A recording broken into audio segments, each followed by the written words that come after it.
Gotta cultivate, you know.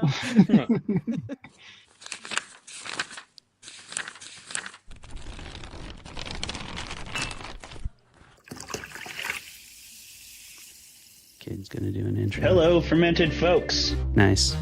We have P. Jelly Clark. All Makatsu. We have Travis Baldry. Today we have a really special guest, Leopoldo Gout. Are you reeling it in and defending clowns? I am. Earth doesn't even exist in Battlestar Galactica. This show gave me heartburn. I was like, I loves it, I hate it. It's called All Fluff. Oh! If you didn't know how I actually feel about The Mandalorian, Don't worry, this is it right here.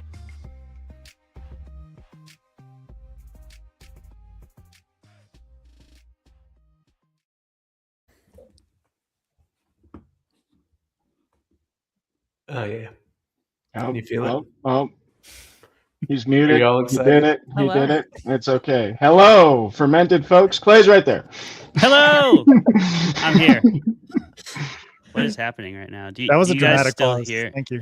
What? Yep, we got you. Oh, yeah. Okay, excellent. Hello, All right. fermented You got folks. there, man. Welcome to the most professional podcast on the motherfucking internet, Fermented Fiction. And if you couldn't already tell from that intro, we know what the hell we're doing here. What we're doing here tonight is a book launch party for MJ Kuhn's Killswitch Protocol. Let's go. Yeah. So excited for Hell this book. yes. MJ the Raccoon MJ to in the record. house. Hell yeah. There we go, Travis. Hell yeah. Way to work that soundboard. MJ, congratulations on getting another book out there. This book kicks Yeah. ass, and we're so excited to talk about it and debate it and give you a nice heated press conference about it. It's going to be really, really fun. And today on Fermented Fiction, we are not only joined by MJ Kuhn, who was one of our very first guests. MJ, thank you The for that. OGs. Yeah. Yes, Yeah. you're such an Yeah. OG, and we're so happy that we can celebrate you and thank you because you were one of the people that gave us confidence that we could invite legit ass guests on the show. So we really, really do appreciate you. And it's been a delight every time I've come on. Yeah. Fuck yeah. Yay. Absolutely. Absolutely. And you, MJ That's is why so you- much of an OG that I don't think you can actually find the first episode we did with her. you cannot. I deleted it because the sound quality was terrible. But the second one, Underground. the second one's a Underground. banger. The second one's a Like, I was banger. picturing like you all just get in a room in someone's basement and Yeah. like count it as a podcast. Right? It was a dry run, Kaden, all right? It Yeah. was. It was. Yeah. This was before they became fermented. Yes, we were fermenting. That was when we were Fermenting. a mere starter. A mere Yeah, starter. mere that starter. one's That was for that was only our the realist that was our fans. Scobie era. Yeah, Scobie era. Hell yeah. There you 100%. go. 100%. And like a dead Scobie, you throw that shit away because it gets gross after you look Yeah, at throw it away for like that 3 years nasty straight. hockey puck. Just huck that thing. Yeah, and that's what we did. But MJ, we're back, and now Oh, we God. have good sound quality, and we're ready to kick some ass talking about your book because it's awesome. And like I said, you were one of our first guests, and our most recent guests to date are these two that are on the screen with us right now. We got Kaden Love, and we got Adrian M. Gibson. Adrian, why don't you give us a quick introduction on who you are and what you do, and if you're drinking something with us tonight, fermenting yourself, tell us what that is. Welcome to the show. Thank you, man. I'm glad to be here. I'm glad here to support MJ, my bestie, the Chewy to my Han Solo. MJ and I are actually co-hosts on SFF Addicts podcast. Hell yeah, We've great been doing show. that together for a few years, and so I'm happy to be here and support her. But in terms of me, I'm the author of Mushroom Blues, which is like I'm right at home here, and a Murder Most Fungal, which MJ's got over there, which just came out last week.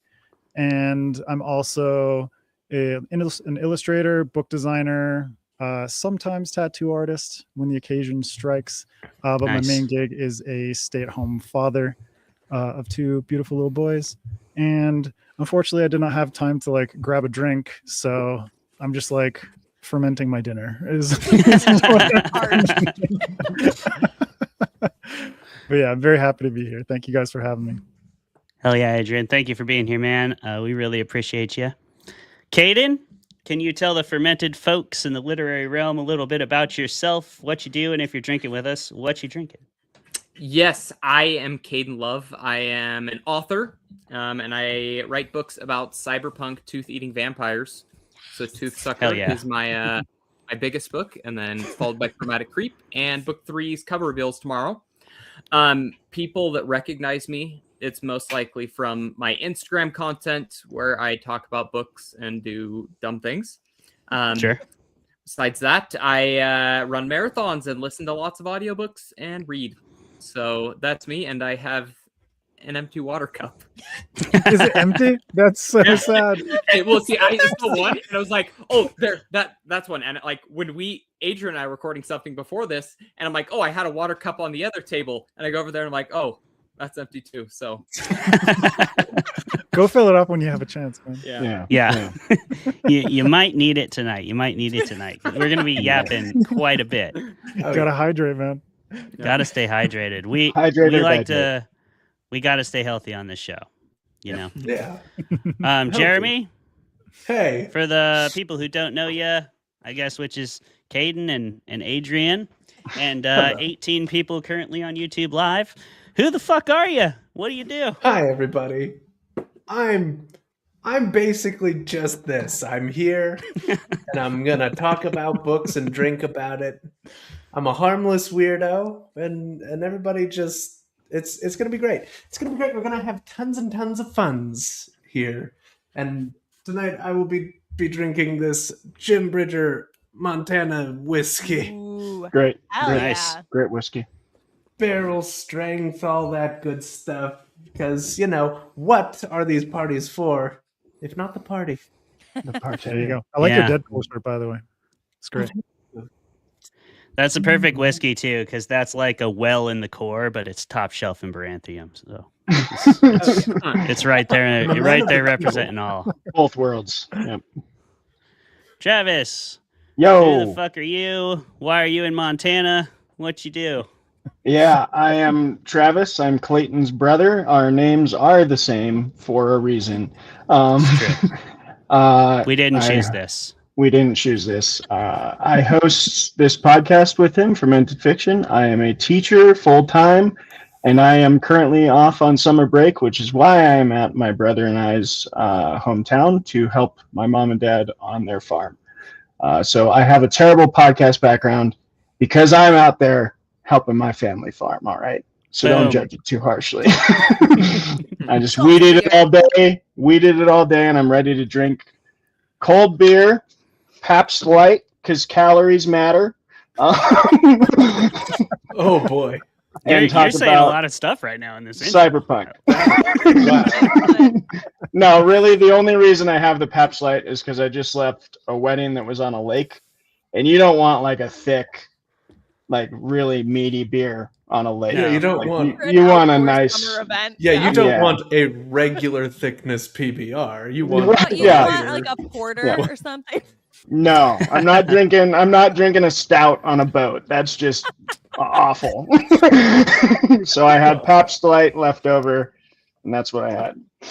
Right on. Right on. Now, if there are any brewers in our audience, please brew a boat stout. Yeah, do Brew a that. boat stout. There Boat we go. stout. We need it. A nice light. Make Travis Nice look little- real silly. Yeah, If nothing make else. me a boat stout, and I will drink it on the show. 100%. What? I mean, Stop- you have to record from a boat though. You can't record from just Yeah. in your room. Yeah. Yeah, See, that's That's a right. good He's, point. yeah, he's a pro. You know, That's a it's like good point. get a fucking canoe or something. Just go. hey, He's Go in like an MJ. inflatable raft. in There a you go. pond. Like in a MJ? kiddie boat. we need the boat stout, and then you need to just hurry up and write another book, and then we'll be. I'll get Oh, on the there boat. you go. Yeah. Drink our boat. Yeah. Exactly. There we There go. you go. I like that. Perfect. Exactly. All right, Clay, how do you follow that up? Who are you? Do you have a boat? I do have a boat. I have two boats actually. Oh, there you three, go, man. if you You're- count my you're, plastic. You're already prepped for a boat stout. Yeah, exactly. I'm Exactly. so ready. My boats are kayaks, so adding beer to the mixture is a calculated risk. But that's a risk that the Fermented folks know I'm all too willing to take. So yeah, I'm Clay Vermolum. I'm a PNW horror author primarily. I'm also a filmmaker working on a feature film right now. And my books that I'm focusing on at the moment is my rock climbing horror trilogy. So I'm on book 3. I'm drafting that now, and I've just released book 2 in May. It is called Cairn, with Cairn, which is like those stacks of rocks that mark trails, if you don't know. Yeah, and it's isolation horror and grief horror mixed with rock climbing and adventure. So if that's your thing, go check out Crevasse and Cairn at Dark Forest Press. Check the blurbs for it, because like some pretty smart people blurbed it. I'm just Some saying. really smart Like, fucking people someone blurbed it. really cool. I think her name's MJ. I don't know. I know this lady that her book does so well. She's got that house money, and she blurbed it. He's got that house money. That house money in 2026. Is that like there's like authors, it's like I got kayak money, and then MJ Yeah. like, I got You got house money? Yeah. You can live on like normal human standards. That you've made it. Yeah, If You've made that's it an author. 100%. Yeah. Let's pretend it's the book money that gave me the house money. Yeah. Exactly. Yeah. Not digital marketing. Or anything. I left out the fact that I live in my kayaks. Like this behind me is just 2 kayaks. You Is know, it just like tucked a up. curtain draped over some kayak? Yeah, over Yeah. 2 kayaks. Just I'm outside right now. I just have a really good mic. Yeah. But yeah, I'm drinking Founder's Mortal Bloom, representing the Delay. Great Lakes region with some Get that up there on the big screen. delicious Founders. And then Mortal Bloom seemed like a fitting title of a beer for this this book that's kind of exploring a lot of themes around mortality and who should be able to just sort of take it away from you whenever they feel like it. All right. MJ, do you want to do a way better synopsis of Killswitch Protocol for us than what I just did? No, I think and it's the can Mortal you- Bloom. That's all it is. No. I'm MJ Kuhn. I am the author of Among Thieves, Thick as Thieves, and most recently, Killswitch Protocol. This lovely little number here, which, hey, Adrian mentioned he does book design. If you are in the market for book design, he did all of these cool little deets and all these cool interior design features for me. So, you know, give him a call. But Don't call me. Email me. you're like, excuse me, I'm a millennial. Please don't call me. No, but so it is. Message me and then we'll coordinate a Then call. we'll see. All right. Yeah. But yeah, so this is a cyberpunk thriller. It is. I've kind of been describing it as like The Giver meets Logan's Run or like Altered Carbon. So we have. It takes place several hundred years into the future. We don't say it's the United States, but hey, it's actually set in like Georgia. Secret knowledge. But it's society has completely collapsed due to nuclear war, and now everything is kind of nuclear wasteland, and society has collapsed into little bubbles, little pocket societies, city states. And this story takes place in a city state called New Avarita. In which there is a board of directors and a principal chairman, and most importantly, an algorithm that decides everything for the society, from what crops they grow to who gets to live and die. So every baby is implanted with a chip, as we like to do in cyberpunk. We must have chips in our brains in cyberpunk. Once you are no longer a productive member of society, you reach this process called ascension, and you do a painful death, or a painless death. It's not painful. That would be worse. But it's a quick painless death. And they the worst part, this is where the Giver piece comes in, is it's almost like cult-like, where they view that as something to be celebrated because it means you reached your full potential, right? Mhm. And in the story, we have our main character. Her name is Liv Spencer, and she is bought in. She believes in the cult. She is like all in. Yes, ascent, beautiful things. Until her husband reaches ascent under some kind of fishy circumstances, and she starts to gain some questions. So yeah, that's Killswitch Protocol. If you want an anti-capitalist scream into the void, come hang out. We chilling over here. We screaming. We're chilling over here. The Yeah. void is receiving Favorite our flavor. screams. I'm in my like sauna booth, so I'm just like screaming and no one's You hearing. can scream. Yeah, it's like a rage room, but like contained. It's a Oh, rage and I'm room. drinking a Dr. Pepper Blackberry because I saw it at the grocery store and I found it fascinating. There you go. It's actually Nice. pretty good. Apparently, It Dr. has- Pepper did not have enough flavors. They had to add Yeah, more. that's true. That's we have like 99 It's blackberry. spices and whatever, and then we'll just add blackberry. Don't worry, this is not Dr. Pepper Blackberry's only appearance on this show. No. Travis No. just likes to block out all the things I've poured whiskey into. Yeah. It's happened. I mean, to be fair, with how flavorful this is, if you had like a really foul bottom shelf whiskey, it would be a great way to just totally hide that. Yeah. Yeah. Travis wishes. That's Dr. Pepper's next marketing campaign. Mhm. Get Hide your foulest nastiest whiskey. booze. Yeah. Just going to pitch down there with Crown Royal. It's like, hey, Crown, what's going on? Let's work together. We have a bright together. future together. We have a bright future together. Yes, All right. just as we do on this show. We're going to kick it over to Travis. He's going to host us through our fight night. So the way we always start off these book launch parties, because we debate on this show. We have to debate, and we have to pay tribute to the dice gods. Okay? And we're going to still do both of those things. So we're going to roll some dice. We are going to do 3 debates here for you, and Travis is going to lead us through them. All right. Go While we are doing these 3 debates, I would ask that the people who are not in the debate spotlight turn off your cameras. Feel free to leave your microphones on and add a little spice to the conversation if you want. But when the 2 people are debating, we'll have them front and center as I introduce them in the thing. So our first debaters are going to be Adrian M. Gibson and Clayton Vermolum. So the rest of you, if you wouldn't mind turning your cameras off, all right, we'll put them front and center. Here we go. I'm going to really try and flare this up a little bit. In the blue corner, representing Fermented Fiction, Clayton Vermolum. I'm giving him no introduction other than the fact that he's my older brother, and therefore I don't want to hype him up too much because that is what he deserves.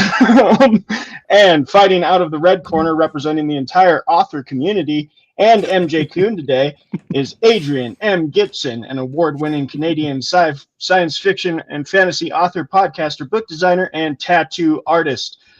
Born in Ontario, Canada, grew up in British Columbia, studied English literature, and has worked in music journalism, restaurants, tattoo studios, clothing stores, and a bevy of odd jobs. And yes, Adrian, I am just straight up reading your My Story from your website.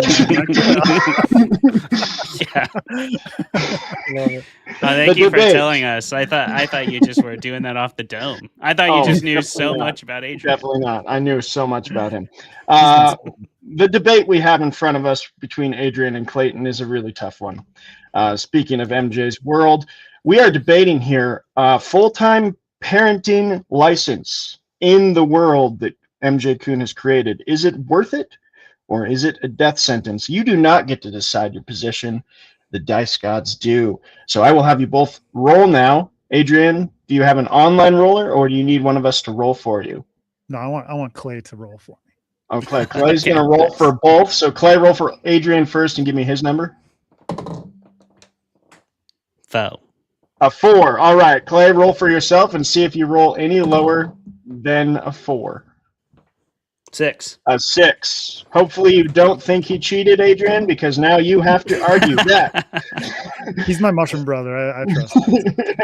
So Adrian is going to argue that the full-time parenting license in the world that MJ Kuhn has created is a death sentence. It is not worth it. You do not want it. And Clayton, you are arguing that this is the thing you most want in the universe in this novel. You have 6 obviously. minutes. You are sharing your timer, so you have no filibustering, please. But also not an official 3 and 3. So if you want to interrupt a little and pitch in there, go ahead and go for it. We're going to start with the pro position. Clayton, you're kicking us off in 3, 2, 1, debate. Okay, look, the full-time parenting is really the perfect permit especially if you can afford it, if you have the resources and everything in Lucara or perhaps the core districts, where, everybody's got a good solid income coming in. Everybody's got a nice safe environment for kids to grow up in. It really does help to regulate, accidental pregnancies as well. Everybody who's going to be a parent is going to be ready to do so, and they're doing it willingly. There's no accidents here. And for me, the most vital function that people in our society can play here is to continue society's movement forward. As we see increased rates of ascension, because people are reaching their potentials quicker than ever, I think through a modeling of the followings of Lucra that we have all passed down to our next generations, we're all achieving ascension sooner than we have ever done before at record numbers. And it's incredible to see, and it makes me very happy for the future. But we have to keep the future coming. And that power is in the hands of our parents, Adrian. And I defy you to say anything bad about those ideas and hate our society like you're about to. But you have to understand it's a death sentence, though, because people are reaching their ascension quicker. Therefore, they're not able to live their lives and figure out who they are as people before they become parents, and they're locked into that, and then they die sooner than they otherwise would. And on top of that, man, it's like if you're living in one of the poor districts like Lower Barantham, you know, you already can't take care of yourself, let alone taking care of a family. And so how are those people able to sustain a job, be able to be role models for these children if they're struggling? When was the last time a Barantham got a permit? No, but there's exactly that. So these people in Lower Barantham, what are they supposed to do if they do want to have children because they love someone and they feel like they want to, contribute to society in that way? Then they're going to have to have kids illegally. So what happens when they have to have kids illegally, and those kids, maybe they don't get chips, maybe they don't enter into the system that you're so in love with? Huldra has a very strong infrastructure of care homes and shelters for those children born in unfortunate circumstances. And of course, any child that is chipped is a child that deserves to enter society and contribute in the most meaningful way that they can. People reaching ascension earlier is not a death sentence. It's a gift. It's a gift from Lucra, and it's a gift that we have all earned by being a productive and collective society, Adrian. No, and there you are, brainwashed, man. You're brainwashed. thinking that ascension is a gift. Come on, dude. Come on. You have to understand that it's like, just because your use has come to an end, that you're not a valuable society member anymore, and they have to essentially turn you off, And it's like, of course, living your life longer as a family, part of it is living long enough for your children to see you grow old and you grow old together, and then your kids to have kids and you be able to contribute to the grandchildren's lives as well. But ascension takes that away from you.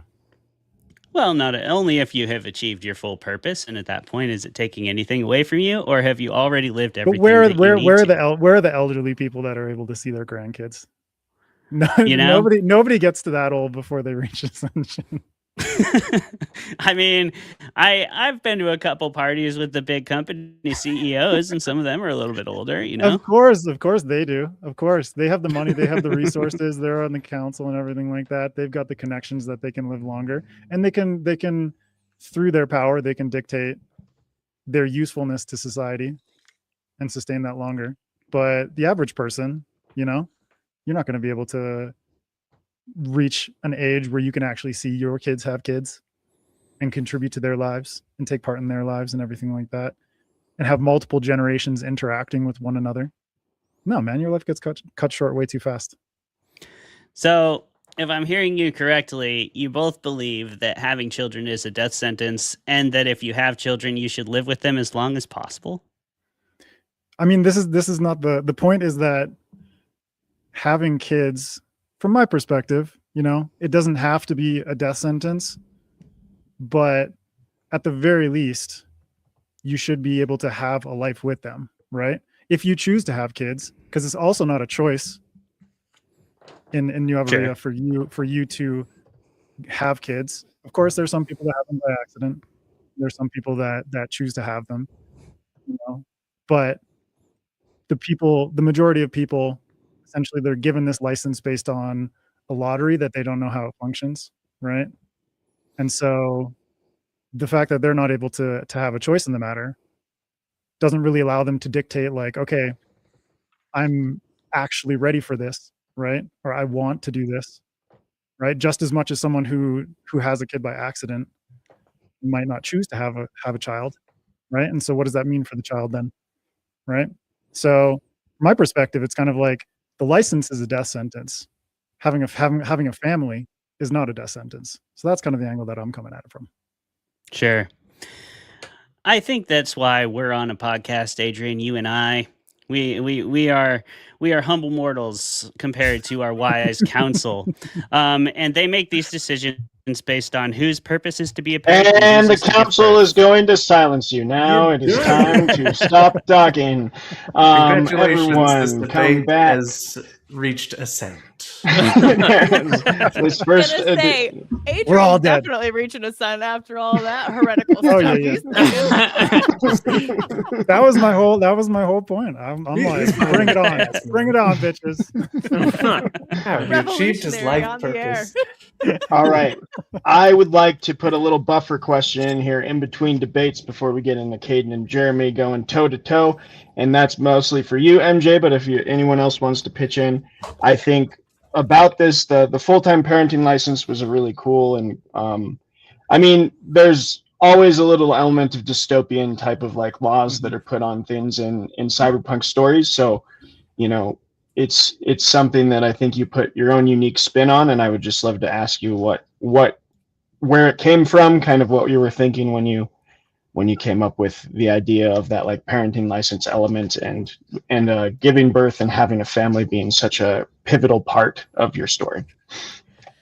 Yeah, so I often people ask like what inspired Killswitch Protocol a lot, and like yes, there were obviously cyberpunk stories and other things that did inspire it. But often I'm like, no, it's mostly nonfiction that inspired it, like watching the news. So Yeah. I did a major edit on Killswitch Protocol in the last year and a half or so, which you know, there's been a lot of thoughts about bodily autonomy and like what does it mean about, you know, and always forever just as like a woman in society, it's generally considered a thing where it's like, okay, if you're gonna have a family, are you gonna take that time? And then it's a career hit and whatever. And I was like, what if we crank that up to 10,000 in a society where generally if you are not contributing direct economic value, it's not just like, oh, you could hurt your economic prospects in the future. It's like, no, you could like literally die because the board will be like, oh, well, you're not useful anymore. So yeah, that's where that came from. But yeah, and we see in the story, and it's in chapter 1, so not a big spoiler, but you know, where we see Liv has finally been approved for her parenting license, and they've been applying forever, and there's a lottery and we don't know who's going to win it because you have to get like blockers removed in order to get pregnant. But then she has a friend who they didn't necessarily want a kid, but they got selected in the lottery, and so they had to procreate. So I think it's a normal thing in a dystopian story to kind of take that agency away from people. So yeah, that's where that came from. I thought it was also fascinating you like moved the moment of celebration back. That was a really cool sequence in that first chapter of like, and when she's like thinking of I'm going to like share this news with my husband, I was like, oh, she's pregnant. But it's like steps back from that of like, I just now have the capability to even think about trying to get pregnant. Like, that's what I'm celebrating. Yeah. And I was like, ooh, that's remove the hormone blockers that might allow me to get pregnant later. Yeah. Mm-hmm. Yeah. Wow. So that was a really fascinating, and like had me hooked right away. I was like, oh man, like what to celebrate that we have to be in a world that's really things are really in a place. You know. Great. Anyone else have comments on any of that before we jump into our next debate? Cool. No, I mean, for me, it was just kind of like one of those like, oh fuck, kind of things. Where, you know, like thankfully for me and my wife, having kids wasn't a super difficult endeavor, but like you kind of get to an age where a lot of friends decide like, hey, we're gonna have kids now, and some people are like, yeah, we've been trying for like a year or 2 years or 3 years. And those kinds of conversations are like, oh my God, it's super hard. And it's very challenging to approach something so intimate, right? and the fact that something so intimate has been like corporatized in this world just like hit me in a way where I was like, God, that's fucked up.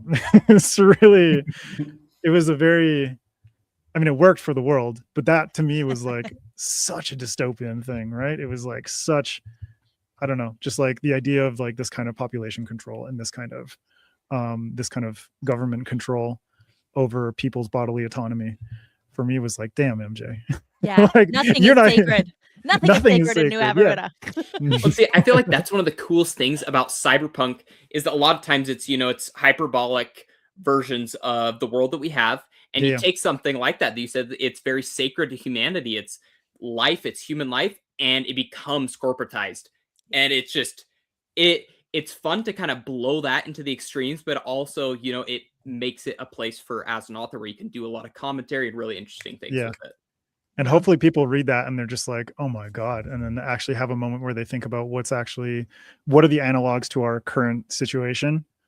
And hopefully like, yeah, this is the coolest thing about fiction. It's just like, it sheds a light on, it shines a spotlight on the things that are going on in our own reality, but reframing them, recontextualizing them so that you see like, oh yeah, maybe we should be like, having a healthier discourse about this kind of thing. Maybe we should be holding politicians and institutions accountable for these kinds of things in our own world, because we don't want to get, as much as I love your book, MJ, I don't want to get to that. Yeah, it's not meant to be a thing we want to aspire to. Yeah.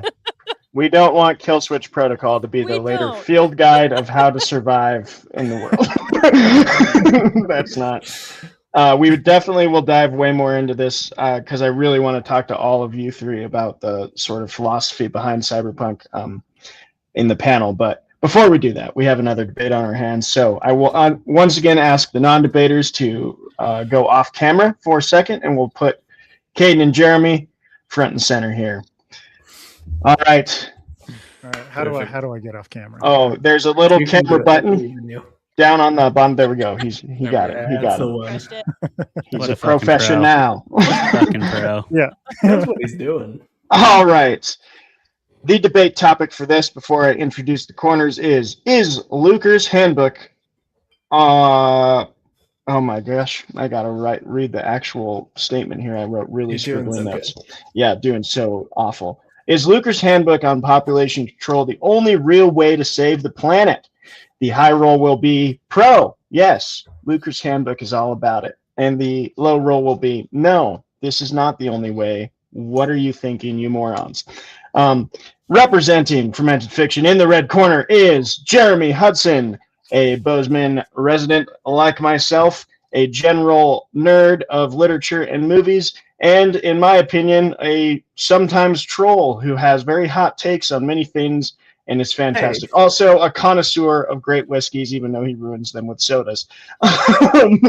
And in the blue corner, representing the entire writing community, as well as MJ Kuhn, is Kaden Love, who wrote his debut novel in his final year of nursing school, dedicated to his craft, is a fan of George R. R. Martin, Brandon Sanderson, and Pierce Brown, wants to create his own worlds, and lives in Salt Lake City, Utah with his wife, where he runs, as he said before, marathons, listening to audiobooks, and generally just vibing on great literature. How'd I do, Kaden?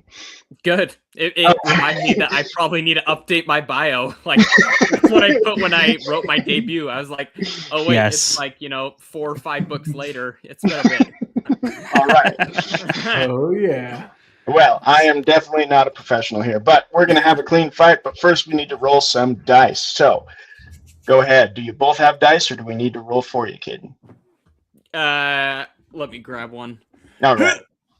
Jeremy, while he's grabbing one, you go ahead and give your roll. All right, guys. We can do this. Ooh, that's we've got something here. All right. Okay, we got an 18, D20s, right? Oh, it's a tiny D20. I hope 14. that's high. Oh, so close. Jeremy rolled an 18. So, Jeremy, you are going to start our debate off. It's 6 minutes once again, and you are saying that, hey, Luker's handbook is the only way to save the world. In 3, 2, 1, Begin. Hey guys, it's me, Jeremy.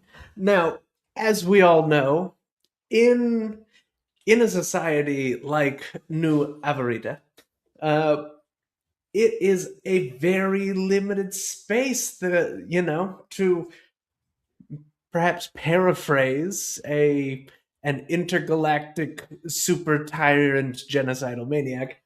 It is, the space is limited, the resources finite, and the population therefore cannot just grow beyond that.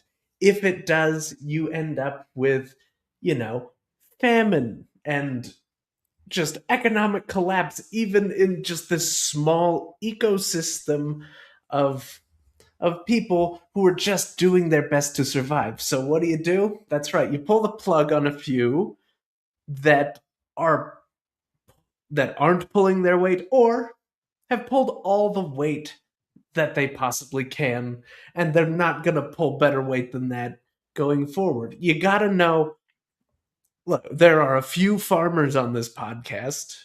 We all know that every once in a while, you got to trim some stuff, you got to prune so that like a healthy, flourishing crop can result from your efforts, and that is all that Luker's algorithm and his handbook is doing. That's,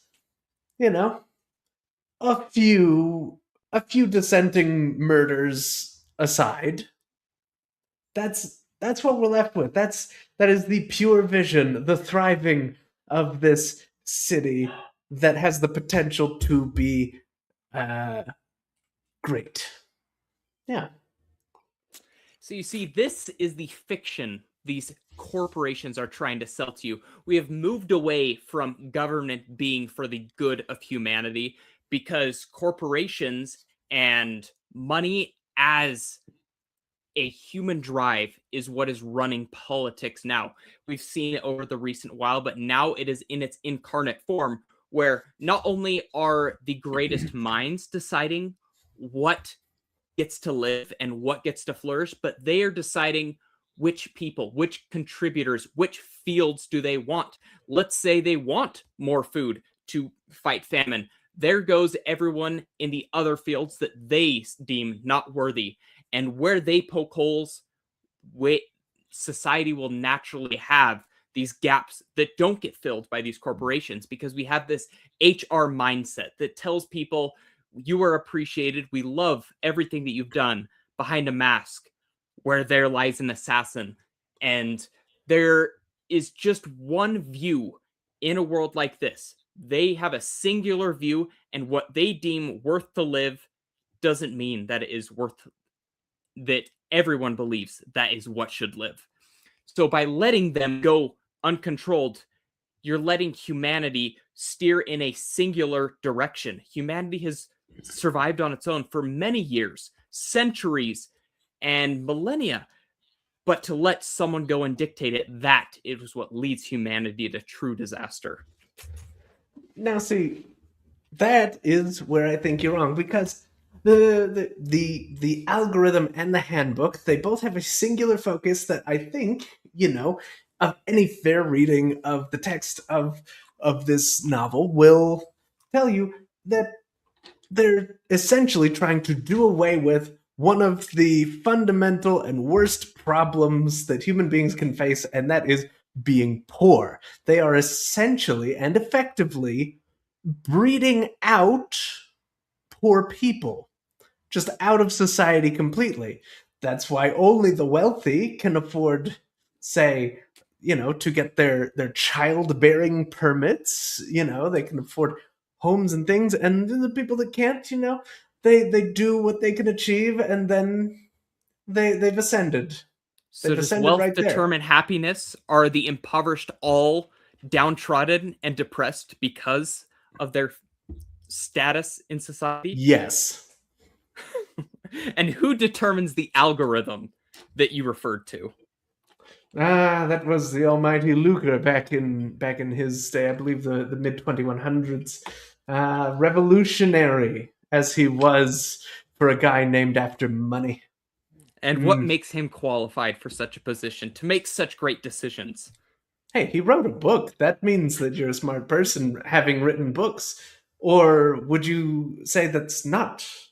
What if someone writes a better book and a new algorithm?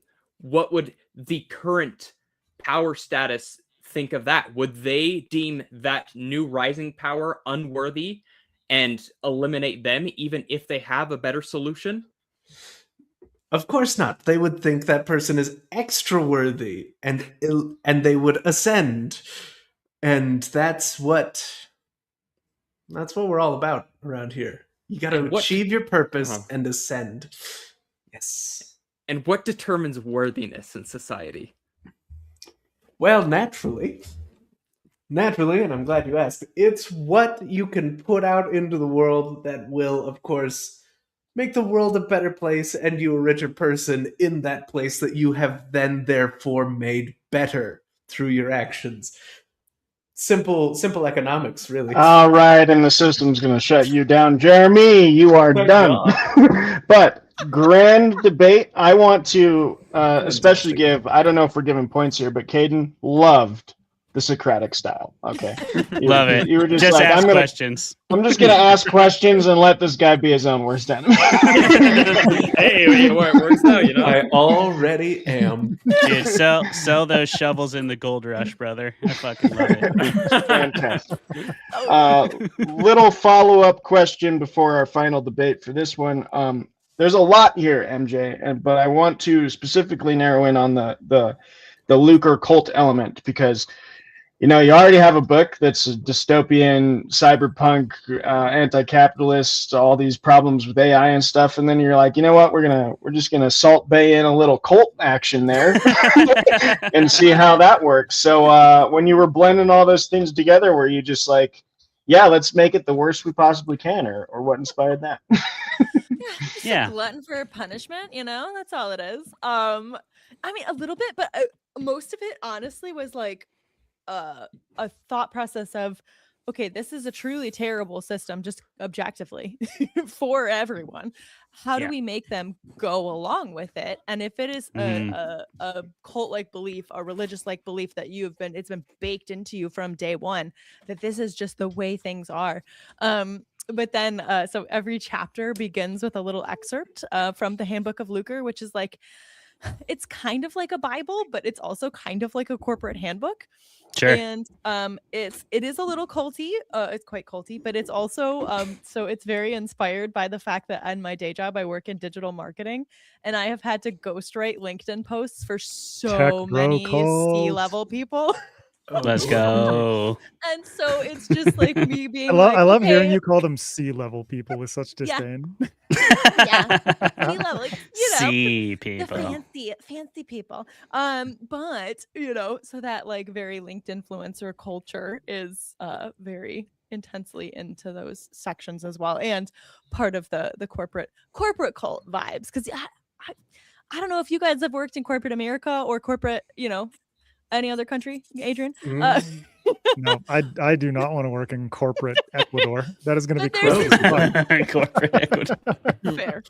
But there are certain companies that I've worked for where it is a very cult-like corporate culture even. So yeah, just tried to bake in as much of that as possible. Yeah, it's like if you hired like nuns or something to write your HR policies. It's somewhere in the middle, Yeah, that's a good description. I like that of our little excerpts.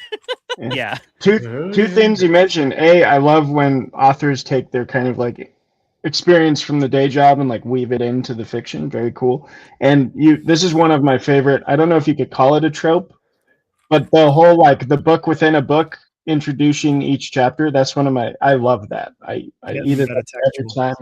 Yeah. Very fun. I love it too because like as a reader it's like a little snippet, so little excerpt it will give you further context into what happens in that chapter or the things that are revealed in the upcoming parts. But also if you are the type of person that wants to skip a prologue and doesn't really want to read those, it's not going to hurt your experience. Like you'll still understand the whole story without it, but it's just like a A little extra. Isn't it such a cool trick though? Like I love Yep. epigraphs, and epigraphs are like, hey, remember like prologues in fantasy books in like the 80s and 90s? Now I just put them as epigraphs. And it's Because everyone decided to remember read that prologues exposition? all of a Do you remember sudden. that exposition that made you stop reading this book? I'm just sprinkling that in at the beginning of every I chapter. just made it bite Right, sized. just Is like Yeah. it the TikTokification of prologues? Is Of that what- prologues, like dumpy prologues. Yes. It's Look. so good. I love how every single one gets just a little more fucked as you go along. Yeah, So good. you're welcome. Good job, MJ. Great work. Great work. Perfect. I love it. All right. Are we ready for our four-way debate? Meaning I will be the only one off screen, and everybody else is shiny. Well, me and MJ will be I the was only like, ones wait, off I'm screen, not prepared. and the four guests' shiny faces will be on. So MJ, I guess if you would please remove yourself from the floor. Big on. And we Ascend. have Oh, wait. Clay, Go Adrian, flaunting. and Jeremy. Before we even introduce what's going on, I want to hear your roles right away. We've done this in an different order every debate, so give it a roll. Adrian, I will roll for you since it didn't go well for you with Yeah. Clay. Ooh. Clay was high on shrooms and misread me. Yeah, on my bad. yeah, Totally misread right. the vibe. totally misread Oh, the yeah. vibe. It's it's all about set and setting. Clay. Come on. Let's see here. Kaden, what is your role? 6. Okay. Clayton, what is your role? 15. Hey, Fermented Fiction is killing it today. Adrian, you got a 7, so you're not last. You're not last. And Jeremy, what is your role? I got a perfectly respectable, middle of the road 10. All right. Nice. So here's the debate. All right. 8 minutes for everybody, meaning try and keep your pitch. It's more of a pitch to 2 minutes. I want you to imagine there's a lovely young couple, or maybe just a single person that's thinking, you know what? I want to move into this universe. All right. And each of you are trying to pitch some real estate in your little corner of the world. Adrian or Kaden, you have the task of just, sell this person on living in the Wasteland Warriors game forever. I love it. They're never going to leave. Okay. Fantastic. Adrian, you got Lower Barantham. All right. Okay. That's where these people belong. I That's where you- lived in Berlin for 3.5 years. That's basically There you lower go. bracket. You're ready. Jeremy, you've got Upper Lucard. Okay. And Clayton, you're the core. All right. Of course I am. So I'm going to say Such a cool I want to start at the top. No, top. I want to do the opposite of Drake. We're going to start at the top You really. and end at the bottom. Okay. It's good to do the opposite of Drake. Yeah. Yeah, it's generally good. It's Let's generally be good Kendrick to do on the this opposite. podcast. You'll want that for sure. Do the opposite of Drake. I will chime in when the 2 minutes are over, and Kaden, you're going to be our last one selling that Wasteland Warriors real estate. So Clayton, we're going to start with you. I'm going to remove myself, and I will just chime in over the mic when the 2 minutes is up. All right. In 3, 2, 1. Hello, and welcome to the core. You've been invited inside to live amongst us, the highest class citizen in the entire realm. So thank you so much for blessing us with your presence, and you're welcome for being welcomed into our presence.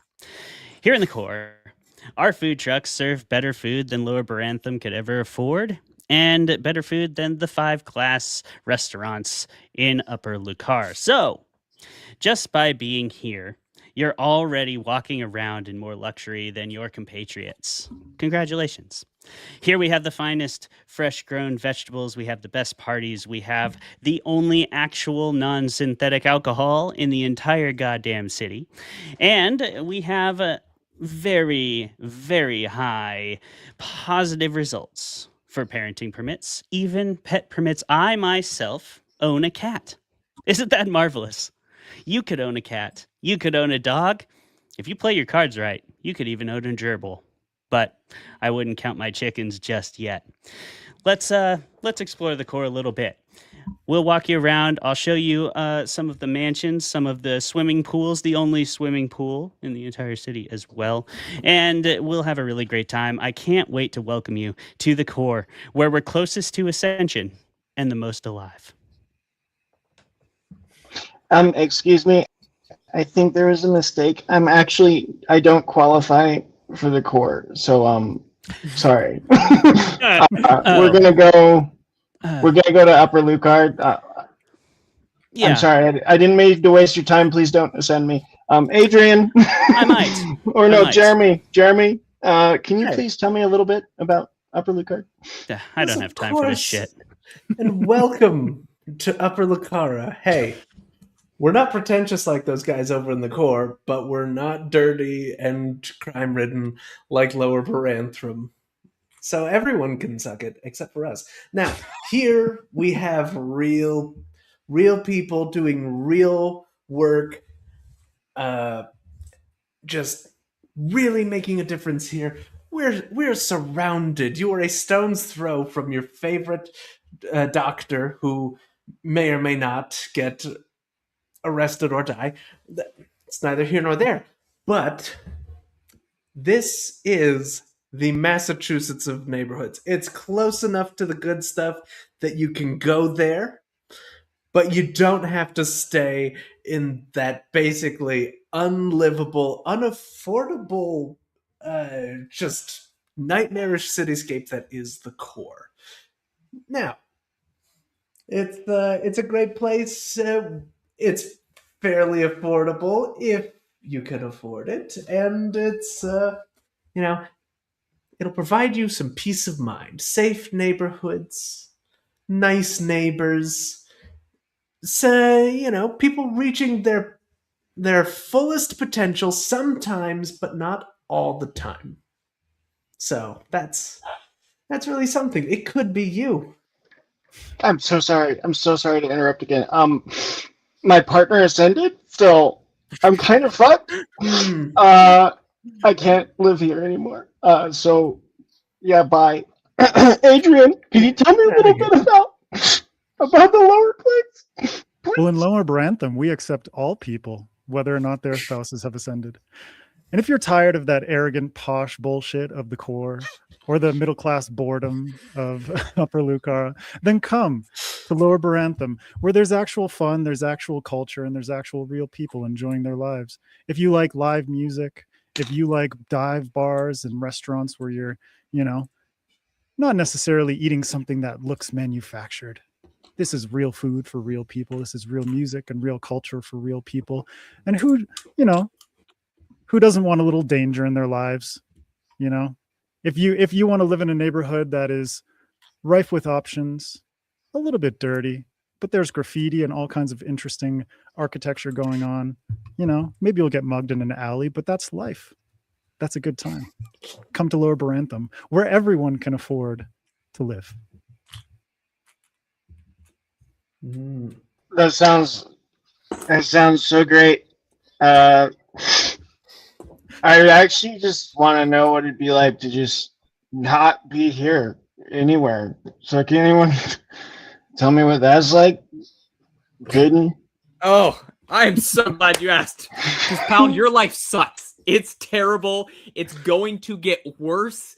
And, Wasteland Warriors, that you want to put your mind in a better world. What else could you do to give yourself a better way out? You're probably starving. So we're going to focus on food that is just for sustenance. You're going to eat your lard, your bread, anything you can get, just keep your body going. And you could be a fat sack of flesh. And all is good because in the world of Wasteland Warriors, you can live your best life. Who cares about the garbage on the outside? Those big piling debts, they don't exist in your real world.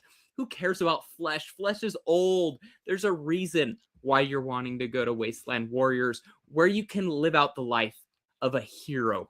Not only are you lacking purpose in the outer world, you're lacking money, everything, but in this world, you can become a true hero. You can go and experience places you've never been to.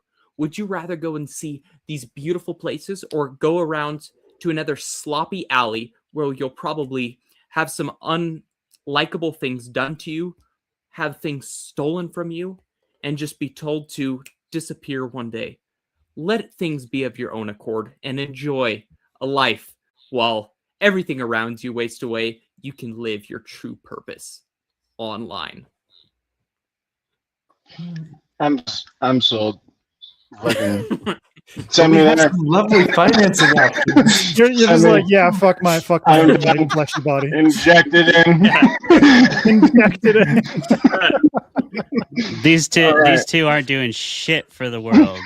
Fucking ascend these motherfuckers. That's what I say. These fucking flesh sacks. Get them out of here. Thank you, everybody, for going through our little real estate theme. Before we take our 5-minute break, I would just like to ask, the world is so cool, MJ. So, yeah, can you take us through a little tour of that for those who hopefully pre-order your book after listening to this, or not, just pre-order it before listening to this. They don't need us because it's that good. Can you take us through a little bit of the world creation and kind of how you came up with these layers of your cyberpunk universe? Yeah, so I knew that I wanted to. It's so funny because my first 2 books are fantasy, so I get questions where it's like, "Oh, you made a pivot from fantasy into sci-fi like that. What made you decide to do that?"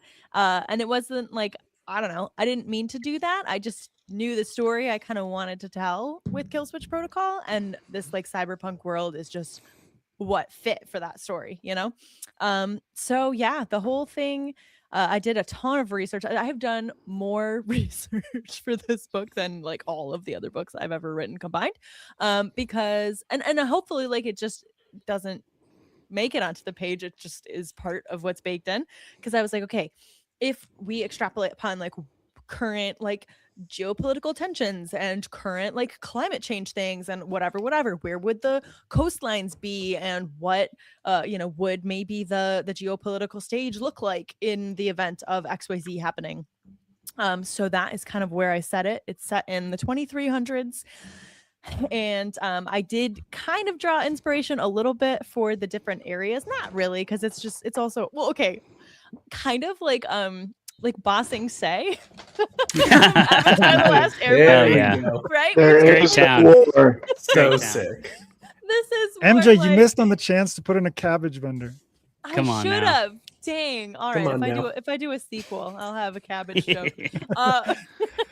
But yeah, so I mean, the boroughs or like the little areas in the city-state of New Everett aren't like designed in rings, but it's kind of a similar energy where it's like there definitely is the core, which is the beating heart of the city and where all the rich people are. It is like our Manhattan if it's like New York, and then you go out from there into the different areas and have different energies. I wanted to explore like the different ways that this high control society would meet itself out, right? Because if you look at like a utopian society, it's like, oh, well, if we can control everything, then everyone will just be on equal footing and everything will be great.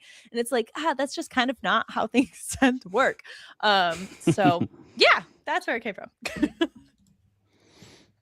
Hell yeah. I love it. So sick. What were, everybody on the panel, what were your favorite parts of the sort of world that MJ built?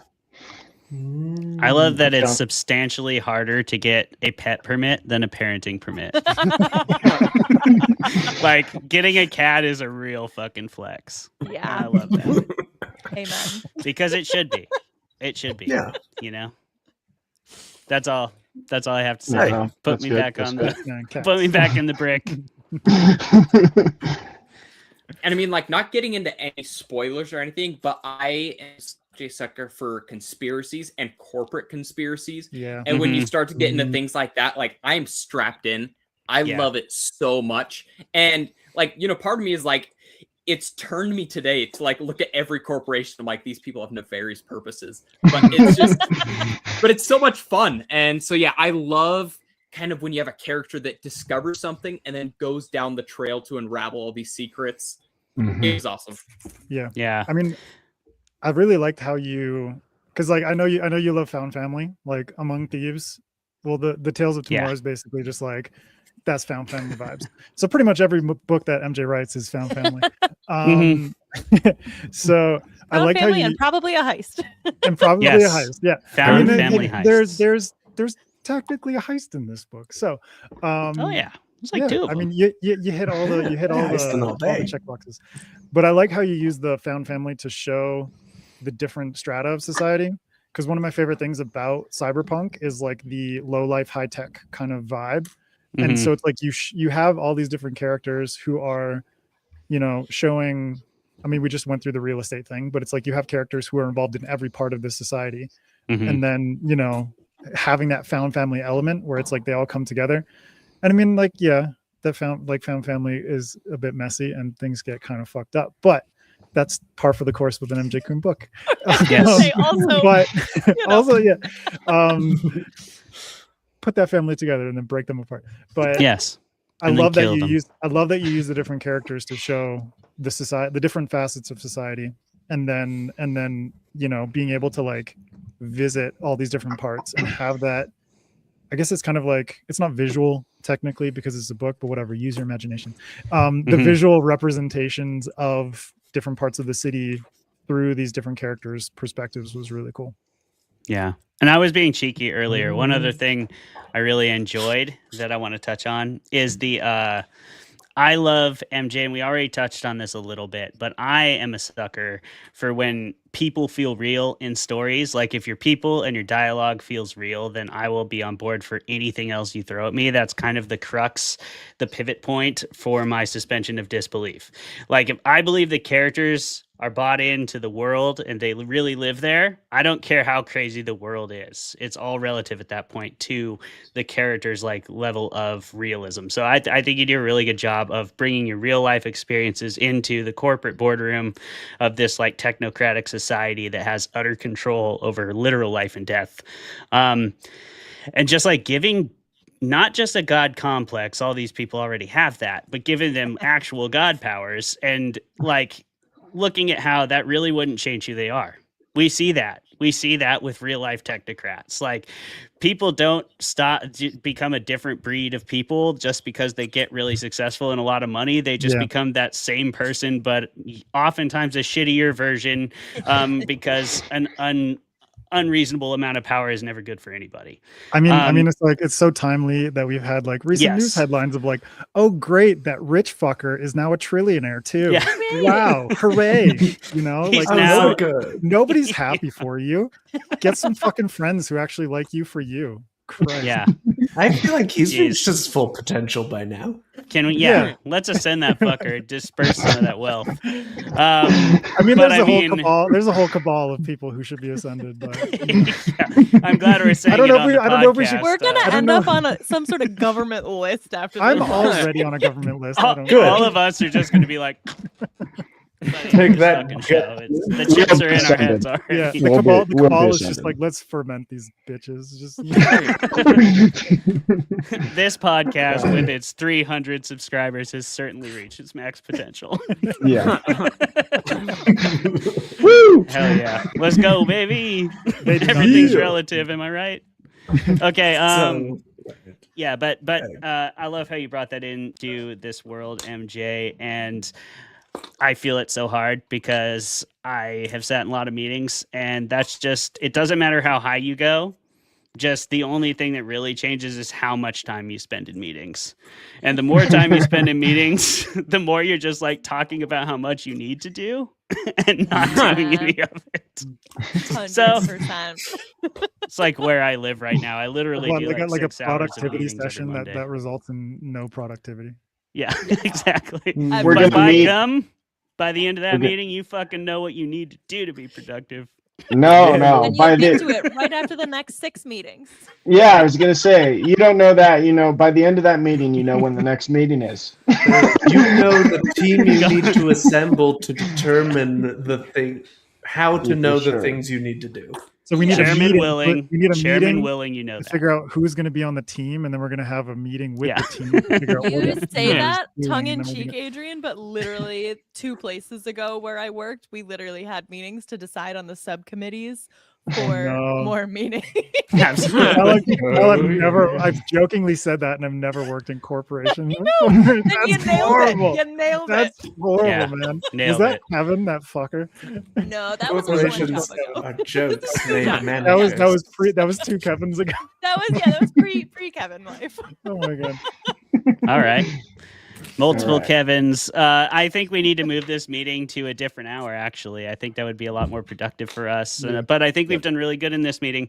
So our next meeting is going to be 5 minutes from now after our 5-minute break. And I'd like you all, while we're on break, if you can, and I mean, I'm not expecting anybody to work overtime, but I would really appreciate it if you guys could get in your subcommittees and just sort of touch base and come prepared for the next meeting in 5 Can minutes. we Okay, circle everybody? back in All 5 right. There minutes? will be. biology meeting, even though it's your biology Circle back. break. Like, take your phone to the bathroom and then Yeah. bring a sanitary wipe to clean it afterwards.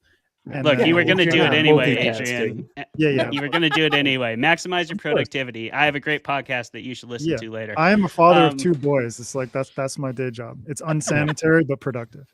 Hey. So if you're not eating while you're using the bathroom, you're just wasting We're time. just wasting You're a time. fucking- What are we You're doing just here? filth. I You're do never want to gonna say, be- It's not I maximum. want to put productivity. on your agendas for the next meeting. Obviously, Okay, yeah. We got made me think of some funny names, and for the fans out there will be a costume change. Okay, we're serious here.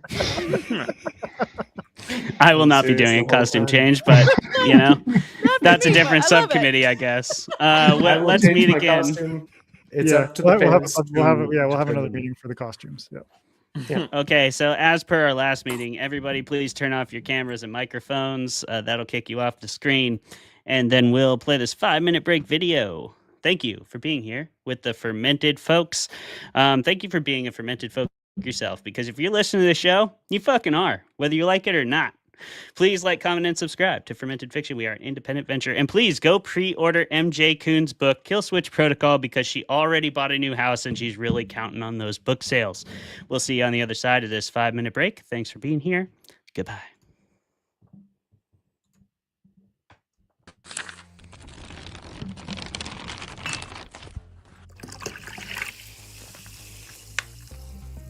Hello, Fermented folks. Welcome to another episode of Fermented Fiction, the first of our new season, and I believe it's season 4. The show where we drink beer and argue with each other and bring on really awesome creative guests. If you'll permit me to go a little bit outside the box. Once upon a time, apparently, people used to sniff mummy remains, powdered mummy remains like cocaine. So I think 3 lines of powdered mummy remains, if you can get to that as well. Yeah, that'll get you right to really enjoy the movie, you know?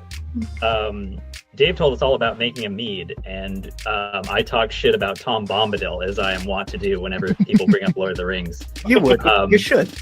And then that's Everybody exactly what he freaking made. chill about Tom Bombadil, or I'll get unreasonably upset. So, in your assessment, what did you think of the everyone kind of paired off, or at least a number of people did, romantically? How'd you feel about that? Did that seem really forced and dumb to you, or? Tom Bombadil is a merry old fellow with his bright blue jacket and his boots are yellow. Right? His boots are yellow. Right. Imagine discovering mummy remains and oh my god, these ancient figures.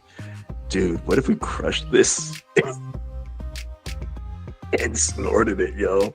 I bet we'd get fucked up. Let's talk for a moment about the fucking all-star cast in this movie. We have Ewan McGregor slaughtering it the entire time, main character energy, top to bottom. You can't argue with it. Women want him, men want him, everybody wants Ewan McGregor. Okay? If you don't agree with that, you're lying to yourself. Apparently she had a backstory, but they cut it because she's very hard-nosed at the beginning. And then I will say another pro of this movie is their chemistry is hot. And I feel if they didn't have that chemistry, I would have been ugh. Because she says at one point, she's oh, it's the apocalypse. What are we going to do? Fuck. And he's and then later when they are kissing, if they didn't have chemistry and if it was 2 lesser actors, I think it would have been like an eye roll, like felt cheesy, but like you feel their bond. The Langoliers themselves were originally going to be portrayed by puppets, and I think maybe they should have. Maybe they should have. Dude, that's amazing. There's no maybe about that. And I wish that I could say that there was something greater happening here than the war diary of a broken man living as sort of this White Tower academic with all of his friends sitting inside the Eagle and Child drinking beer and pretending like, you know, Magic Lion Jesus isn't really silly. Because, I mean, it is. If we can just all be very honest with each other. The Lord's work out there. Good job. I like to think that I am. Most people aren't big enough, but I am. I'm willing to step up. You know? Yeah, dedicate still- that yeah, time. settle You're willing twice. to dedicate that time. The time, the money, all of it. Ah, that was so painful. It's one of those painful things. Oh, that I've was done in my so good. life. That was so good. We've never been so savagely attacked by any author on their show. It's incredible.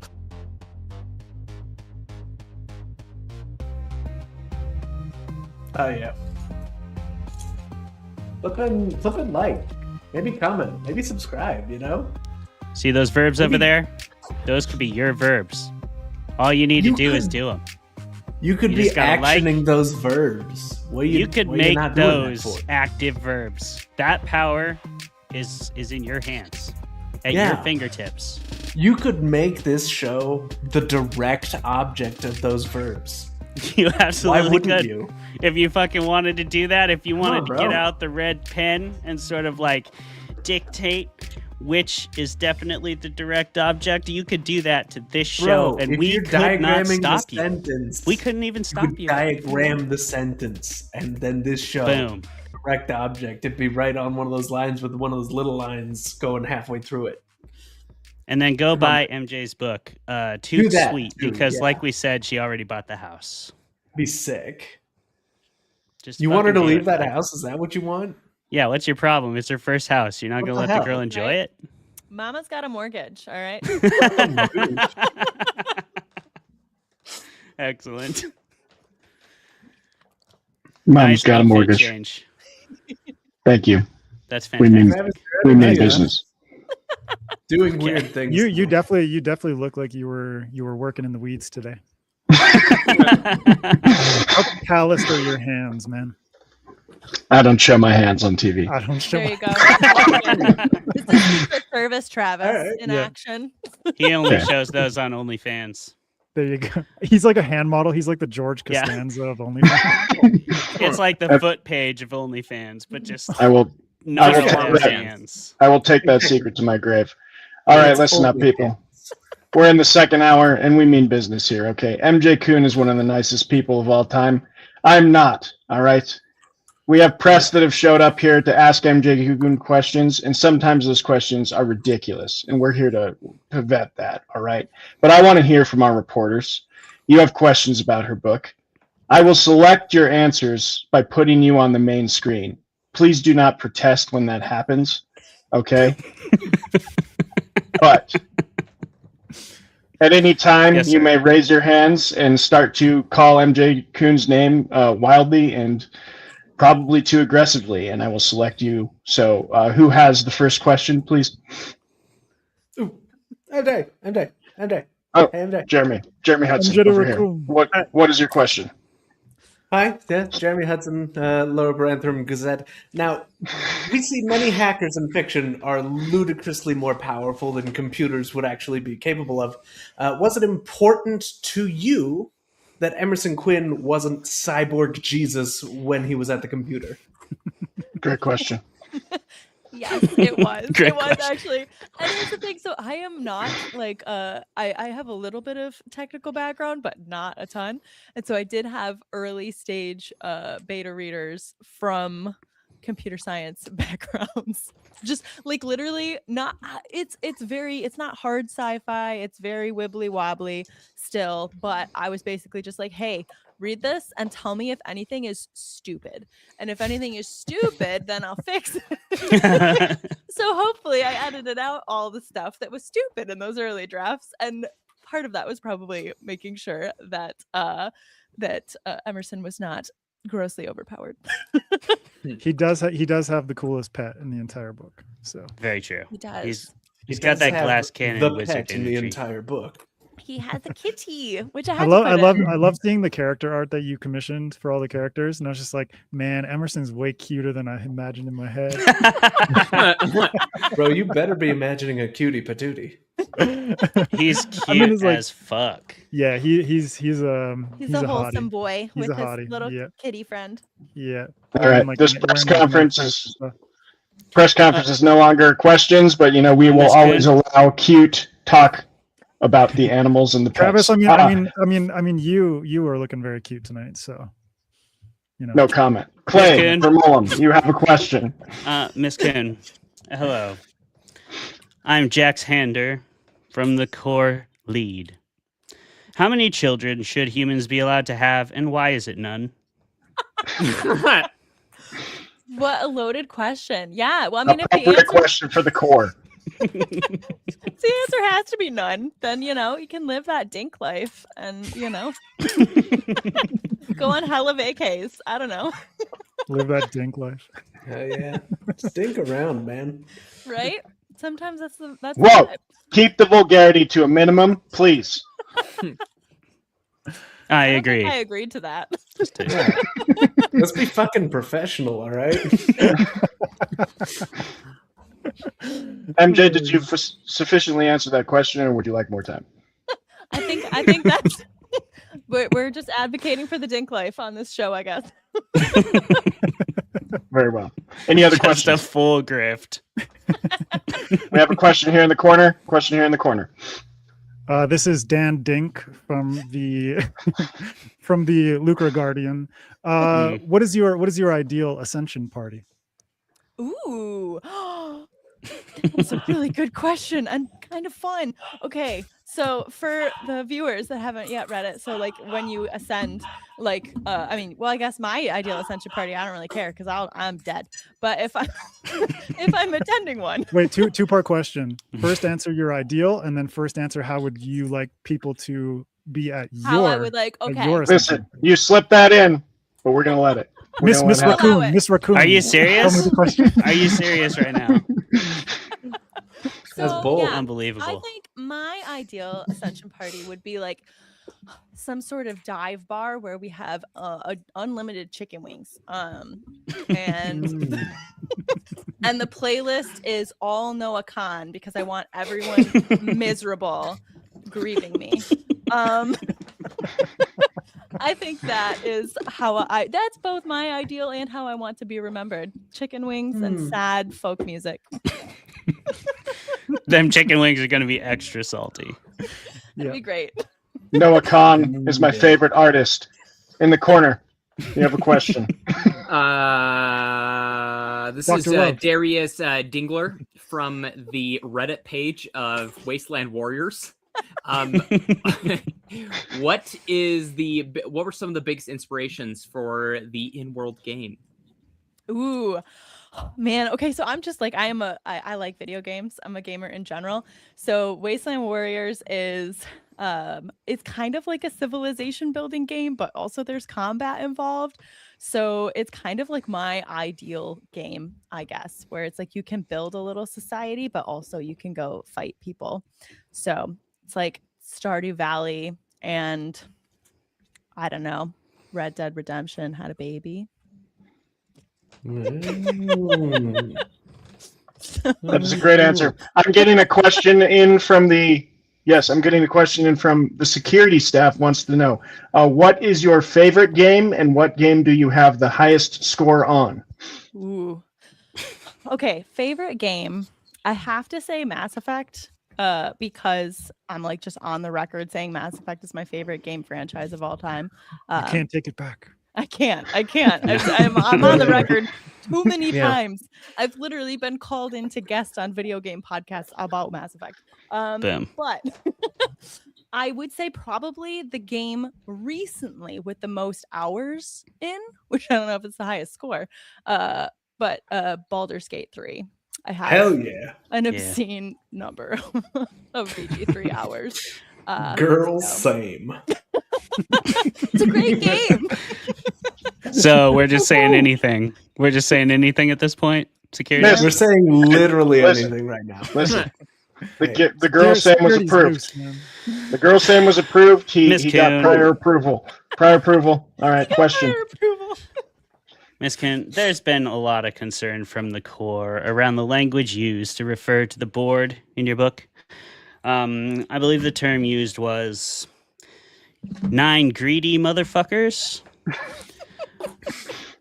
Watch the profanity once again. I am directly quoting Ms. Kuhn. How would you respond to these dissenters who speak out against our naturally ascended citizens and their earned prestige? I would say anyone speaking out against referencing them as greedy motherfuckers kind of sounds like they're probably a greedy motherfucker. Ooh, insiders. And Excellent then answer. MJ Kuhn was ascended. Versus. And like that, Noah started playing on all the speakers. Yeah. Hey, Noah, come on the show. Another question. Get in here. Hey. Hi, Ken Kennedy, the Vale Times. Now, this story left me wanting more without needing more to understand what happened. How did you do that? And also, if you happen to have time, how dare you? I don't know. I will say it's designed as a standalone, and I purposely left it kind of open-ended at the end so that like you can see the trajectory of where things are going, but there's a lot of questions still unanswered. However, I will also say if enough people want me to continue writing in this world, I did a lot of research and spent a lot of time building it, so I would not mind returning to it if people care. Sequel. Do it. Sequel. I like how security's bobbing his head along. He's like, yeah. Security wants a sequel. Oh, wow. Security's in. Pre-order MJ Kuhn's book. Any other questions? I mean, I Ms. have Kuhn? one dumber question. Another question. Dumb question can wait. Perfect. Yes, this is a decisively not dumb question. I'm Jim Moritz from the Earth Times, and I'm from out of city. So, do you prefer natural or synthetic flowers? Oh, I prefer natural flowers. But you know, it's only if it's, you know, unless it's like a diamond situation where like the only natural flowers are blood flowers, then synthetics. Good call. Good call. What is your favorite flower? Follow-up question. I did not allow that follow-up question. Fucking flowers. This is But bullshit. I have a question from security. Miss Kuhn, what is your favorite flower? Hydrangea. The algorithm is spoke. I like a hydrangea. Big fluffy flower. Nice. Yeah. Great. Is that the sound a hydrangea makes? Yeah. Yes. That's exactly it. Hydrangeas, beautiful but noisy bastards. Any other questions? We have 8 minutes more for questions. Allotted here. I do have a dumber question. Okay. Maybe not, though. It I may love not be dumb dumber. questions. It is certainly a question. Now, is there any reason to believe that all of New Avarita is in a simulation? Ooh. I mean, I guess by the same logic that are we in a simulation? Could we ever know? So that's my answer. Freaking blowing minds out here. That is the Socratic method? It's like Socratic We're gonna need adjacent. somebody to. Yeah. We're gonna need somebody to weigh in on that. Yeah. Any Okay. other questions?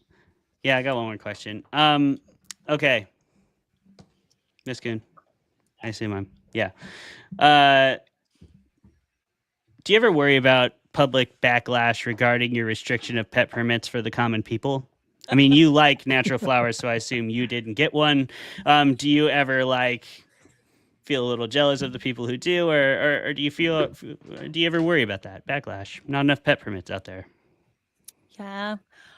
True life, if I was in a society right now where I couldn't have pet permits, I would sneak cats. And then I would just get arrested. Sure. There's no version of my life that doesn't have cats in it. Yeah. Worth it. Yeah. You'd be like, I'll risk a cent for my cats. I would too. Honestly. You'll be like Cartman in that episode of South Park where he's got all the cats in his attic. Yeah. Oh my God. I haven't watched South Park in so long. That just like threw me back in time, Clay. Hell yeah. We have another question.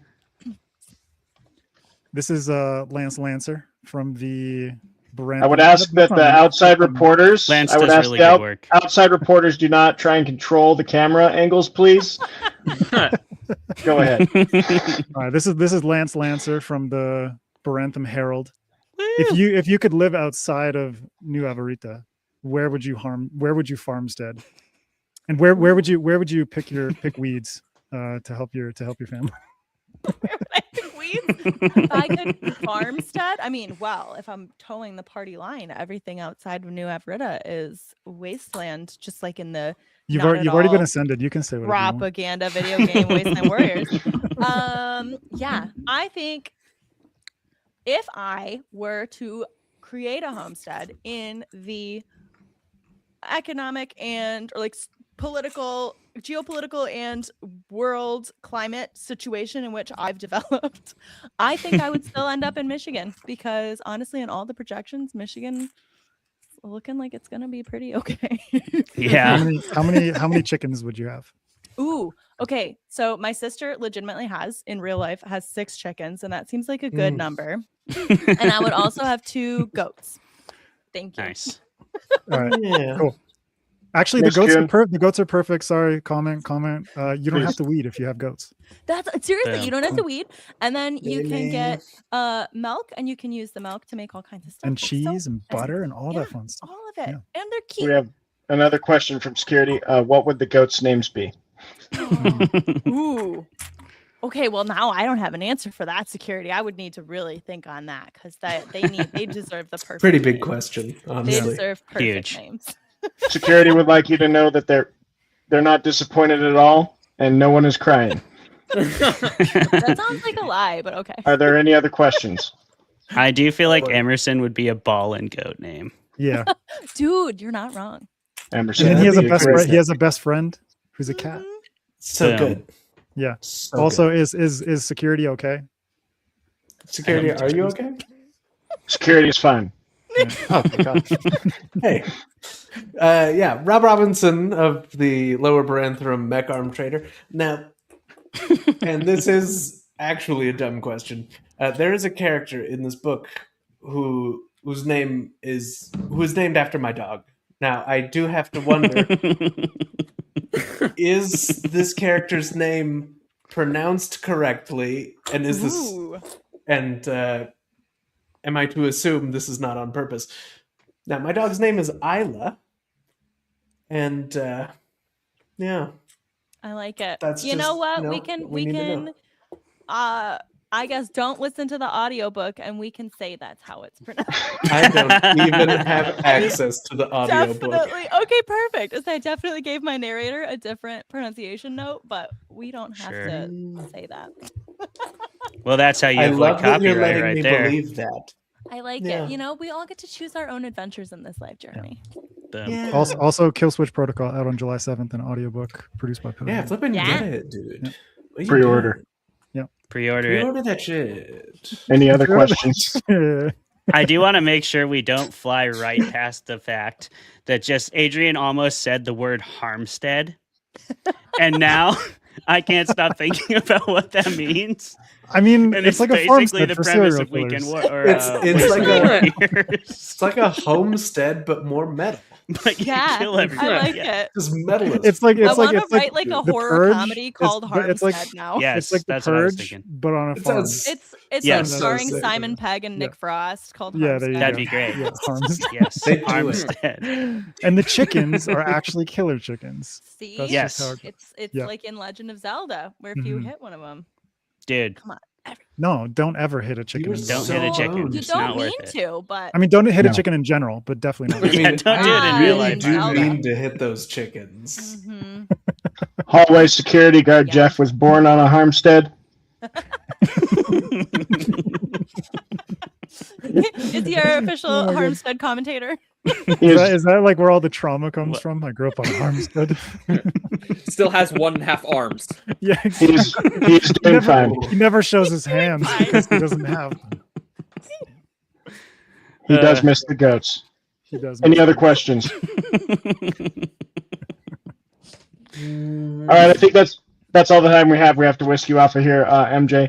If someone could fill the space and time, I have to be right back. Yeah, God, he's such a absolutely. pro. Amazing. An absolute legend. Okay, so MJ, if you were gonna set up a farmstead in the post-apocalyptic U.S., where would you establish it? Where would be the best place to like maximize harm, but also cultivate survival and community? Michigan, I feel man. like somewhere out. Michigan still. Travis, you're back. Yeah, Yeah. Michigan forever. Yeah. I feel like it would have to be somewhere in like one of the flyover states, right? Where there's just like a lot of open land and like not a lot of witnesses for the harm. Nebraska. Oh, yeah. Iowa. Nebraska ain't Yeah. witnessing shit. Yeah. See? Maybe that's All they're the witnessing spot. are planes flying over. And cornfields. Yeah. They're I hustling. don't know. I feel like Deep Woods, Appalachia probably has some farmsteads. Ooh, that's true. Oh yeah, Ooh. they're already there. MJ, can your next book be an Appalachian horror about farmsteads? Please. I mean, I did just write an Appalachian horror. I know you did. so You went to it was Appalachia about to write an Harmstead. Appalachian Oh, horror. all right, all right. I gotta Sounds write like one sequel more- about Harmsteads. Is there found family on the Harmstead? We can find each other. That would actually be such a fucked up horror book premise, like Oh a my found God. family story, but told like as they're getting murdered one by one. That would be awesome. It's brutal. That's be a great title too. Harmstead, great Yeah. title. Yep. It's so good. But it All right. basically be like that episode of South Park where they're making fun of Game of Thrones. Like, no, everyone really liked him. Yep. It would be like that. I wonder who right. would die first, but Travis has more important questions. I have first, I have some questions. I don't know how important they are. I hope they're important. Thank you everybody for tolerating. I was knocked out in the alley for a second there, and some guy just took over. I don't know who that was, but anyway. That was me and Clay on mushrooms. Yeah. Oh, okay. That was a sentient merging of our Yeah. consciences. Yeah. I thought I recognized the It is feeling like of it is, that it is fist. the beginning. It is the beginning of a hive mind. Yes. We are The us. beginning of a hive mind. Yeah. It was a Yeah. little like the fusion dance, you know? Yeah, yeah. Would you All like right, us to continue interrupting you, or do you want to? Please, Do you wanna please go? do. I can have do that. I have just a couple questions because we have a big panel, so I hope these branch into pretty long conversations. But the first one is a two-parter, and I want to ask to all the panel first. And MJ, I just want you to sit there and be complimented because my first question is, which would make me uncomfortable, so I hope I'm not putting you on the spot too Like much. when you're at a restaurant and they're singing "Happy Birthday." To Yeah, Game That- of- that's Sit there, prepare. sit there. Strap in because this is what it's going to be like right now. The first question, two parts, is I think I'm a big lover and proponent of the fact that like stories stack on each other and feed off of each other, and we're kind of building this constant cultural and history of story from antiquity all the way to now. So the first part of the question is, what is something that MJ used from other stories to great effect? And the second part is, what is like a specific MJ Kuhn kind of flavor that you think she brought to the cyberpunk genre? So that's the two-parter, is what is it that she did really well taking just from the standard cyberpunk, and what is something that she added that seems uniquely her own or really adds her author flavor to it that you really enjoyed? And Kaden, I guess you're first. I didn't I was select like, you. are you just putting me on the spot? Like, Actually, right on the yeah. spot. Hidden's is very original. Caden, you know how they say no pressure? yeah, pressure. Here's the microphone. There shoving it is into my pressure hand. right now. Exactly A pressure. tremendous amount of it. Mhm. Please don't fuck Like- this up for us. Because that's the thing. There are so many really cool things about this, and I love reading a vast amount of cyberpunk because you get to see how different authors do it. And a lot of the moral dilemmas that went into this was just super fun to experience. And I feel like the way that you understand that you're caring about the characters and what's going on is when they're put in uncomfortable circumstances and you're uncomfortable, or if something dangerous happens, you actually worry about them.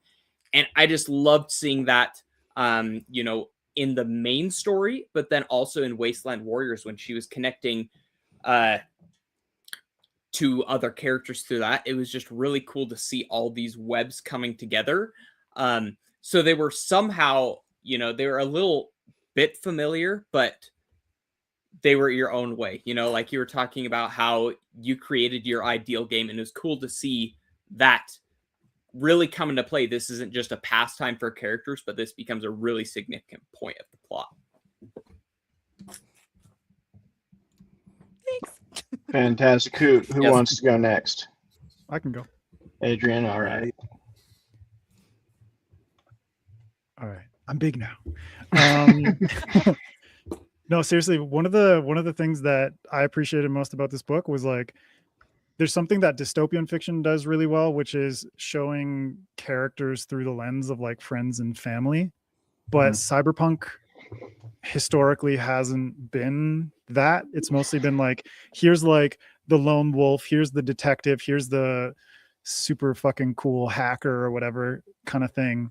But you did a really good job of like showing how an average person lives in this world and how they relate to their friends and family in like a uniquely kind of like cultural way within this bubble of New Avarita, which is for me like way more exciting than, oh, here's like, some lone hacker who doesn't really have any meaningful connection with anybody else, if that makes sense.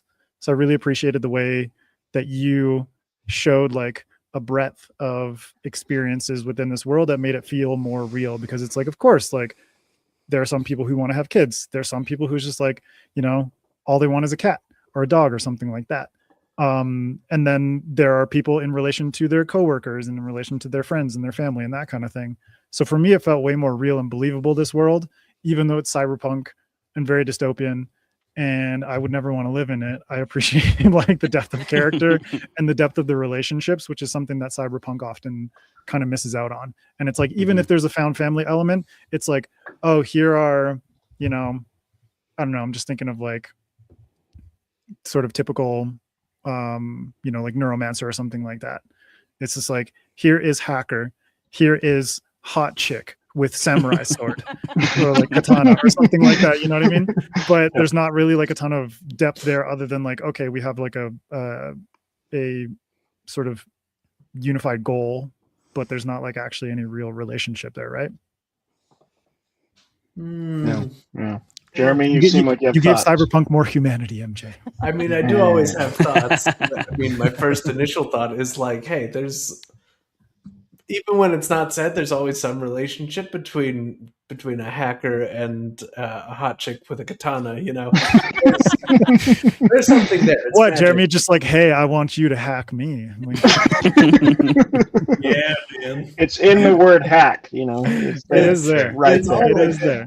Yeah. Exactly. It's a hack. Now, I mean, if we're getting back to this, like, I think this, like, I mean, Travis asked the question in two parts, and it's really only one part if you think about it, because, like, we get with this book the cyberpunk giver with heists, which I don't think anybody else is going to even try to give us, and it's so wonderful, and I love it, and I love that I have an issue with the, a lot of dystopias that are presented to me, like your Hunger Games or your Divergence, like anything that's shit, where like the dystopia is so bad, like, okay, why is anyone actually living here?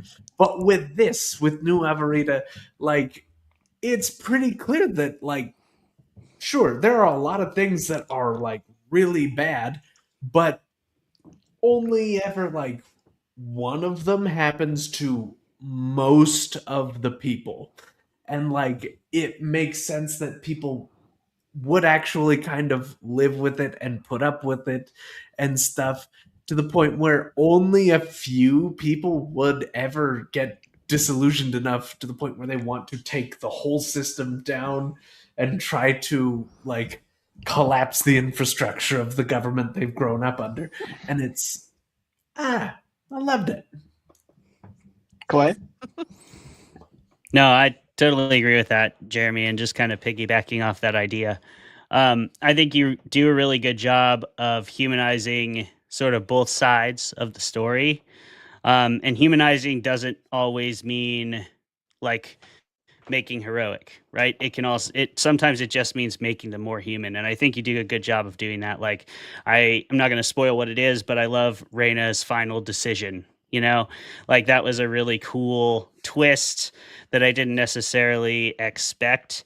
In terms of like a work it reminds me of like the Mongoliad. I don't know if you've read that, but that's with Greg Bear and a bunch of other authors, Cooper Moon. Have you guys heard it, Adrian, Kaden? I don't know if you guys have read it. No, it's really, really good. The Mongoliad. You should check it out. Neil Stevenson is a writer on it. Greg Bear. But anyway. Okay. Powerhouse group, yeah. Oh yeah, the group is crazy. Mark Teppo is in there too.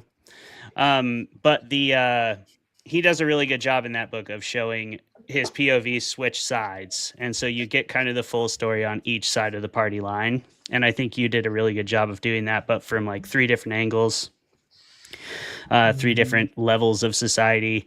And like Jeremy said, it made it relatable, that you could see yourself. If a system benefits you, you're not really prone to change the system, even if you see fundamental flaws in it. I think people have a lot of programming that makes them go, it won't happen to me, you know? And we think we are okay until we're suddenly not. And we tend to not fight until we're not. And I don't mean nobody does anything to fight back. Like there's small and important ways you can fight back every single day. And I know a lot of people who do that. So I'm not, turning that down or putting that down. I consider myself someone who does that, but there's a big difference between that and like Jeremy's saying, somebody who's like, we need to blow this fucking thing up. I don't care how many people have to die, but like by the time you get to there, an arm if I have to. Yeah, I will grow up on a Harmstead if I have to. Yeah, this is bullshit. I'm gonna go start my Harmstead. Always wanted to. Can I just interrupt real quick? I love. Okay, Yeah, so you please. mentioned the Mongoliad. And I looked it up, and the group that Neil Stevenson created for this essentially they call it like a collaborative transmedia thing, is called the Subutai Corporation, which I love that they called their group like a corporation. I feel like that is like that's so cool for this for this conversation. It's very meta. Yeah. Yeah. Very meta. That sounds like a cyberpunk corporation, the Subutai. Also, hey, writers out there, super groups don't only exist in music. Yeah, you could be the Avengers. Have your very own author super group. You could be the Highwayman. Clay, did you have any more? No, I think I rambled quite enough there. Yeah, that's, MJ, that's MJ, something I think you did well. Can I just I want to like tell you how much I appreciate that Reyna is like a painter. I'm just like, yeah, girl, have your hobbies. I love that. Yeah. You got to. Everyone's got she works for a corporation. She can also have artistic hobbies. Right? Yeah. Everyone. Gotta make them have all shit going well-rounded. Yeah. I want to turn the question to you, MJ. Thank you for listening and just being complimented at. But question to you in a different form would be sort of like, what are your inspirations? Sort of your movie closet pick thing, like 5, 3, however many. What are some of your inspirations as a writer? And then what do you see as the thing that I'm trying to think of how to phrase this. What is the thing that you know you bring to the books every time and that you don't see yourself ever kind of abandoning, like your personal stamp you put on them? Yeah, I love that. I think so for this book in particular, I mean, I've said The Giver already as an inspiration. Altered Carbon was a big inspiration. Just Cyberpunk 2077, all the classic cyberpunky stuff, for sure. But in general, I find myself drawn. I like to read really broadly, and it's always a hard question for me to answer because, like, I think there's obviously like there's things that I'm taking from fantasy that I read that is put in here, because this is, it's science fiction. It is set in America, but it feels very second world. There was a lot of like world building and having to name everything, which we know I hate. You saw me struggle with the goat name question. So yeah, I think there's elements of a lot of different, even like I love a good heist. So there's elements, I'm sure, of the heist stories that I've read in this as well. For stuff that I'm bringing the things I try to bring to the table, I enjoy writing dialogue, and I think that hopefully authentic and sometimes humorous dialogue used to like lighten the tone of a dark story or really flesh out character relationships, especially since a lot of my characters tend to be very guarded or not super emotionally open, and I really like to play with using dialogue to tease out some of those things that I don't want to just like put on the page in prose format or in the terms of an internal monologue. So I think that we have a cat. my own pet permit cat. Yes. But yeah, so I hope that and then like just having a little dash of humor in pretty dark circumstances, I think is also probably something I don't ever see myself moving away from as a writer. So yeah, I gotta throw my own in there as a question asker, and then ask the next question. But I think one thing I really appreciate, and everyone's already spoken to it, of like your characters feel really fleshed out and real and personal. And I think that gets me past something I've struggled with in the past of the 2 cyberpunk novels I've read. I can't remember the name of Neon Ghost by Daniel B. Green, and then I read Neuromancer. And one thing I struggled with Neuromancer is I loved the ideas that he was tackling, but to get past the pizza thing and like all the goofiness was really hard because I'm Snow Crash. That's Snow Crash. Yeah, Snow Crash. That's a bizarre book. Yeah, that was Crash. Maybe like halfway through, I started to be like, okay, I'm on board now because I see what he's doing with like the philosophy. But oh my word, for like 100 pages of that book, I was like, I can't hear the name hero protagonist anymore. So I think I loved that you kind of like, you didn't do that. You kind of circumvented something that I thought was this hard entry for me with cyberpunk, of like, especially the relationship with the husband right away. I was like, oh, that guy's gonna die. And that's gonna be fantastic. That's gonna hurt me, and it's gonna be great. But then you get to the ideas through that. And on that, my next question for everybody is, if you could pick one, so it's gonna be hard. We're not gonna throw you on the spot first, Kaden. We'll let you go. We'll let you go like third this time. If you could pick one, I think cyberpunk, sci-fi, fantasy, genre fiction in general is a really great playground for these philosophical ideas to like take them to the umpteenth level and play with them and see where we don't want to go as people. What is one idea that MJ introduced in this book that really struck you and felt super important to you to explore in a sci-fi world? Let's put Adrian on the spot first this time. Damn you, man. I'm still thinking. I can also give you guys time. You want time. It's a hard question. Can I just make a quick comment about like what you were talking about though? Yeah, I think like if anyone's new to cyberpunk, MJ's is kind of like a soft entry into the genre. I think it's good little gateway drug. Yeah, because like Snow Crash, it's a little jarring. Because Snow Crash is like, I think that's like taking all the tropes and stereotypes about cyberpunk and taking it to the umpteenth degree. But that was my first cyberpunk experience. Like, can you imagine Right in the deep my end. first?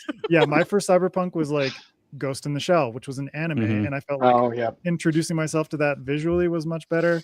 And then when I got older, then I was like, okay, maybe I'll tackle Neuromancer. Was not ready for it yet. Yeah, but then I tried to, Consider like Speed Racer a cyberpunk. So yeah, Speed Racer is 100%. Or like I was gonna say, Tron is like a good. I wasn't as well. So there's like I wasn't thinking of movies. So definitely the Blade Runner movies were my first. They definitely give off those vibes too. I feel like that's Blade Snow Runner Crash? 2049. Yeah. is not a good first Snow Crash. cyberpunk book. Well, like So you go said, get- like I go feel like get- most go get people Killswitch recommend Protocol. Snow Crash and Neuromancer, And those like, are the we've two already most challenging. addressed. Yeah, we've addressed Snow Crash, and Neuromancer is very like classic cyberpunk, but it is a dense book. It's dense. And it's Mhm. like it's like, you know, he's trying to imagine the internet pre-internet, and it's just like Bit of a brain melter. I will concur. Yeah. All right. See, what I- I love that. Thank you for the endorsement there, Adrian, because I think you're right. This is definitely like a read this and then work your way up.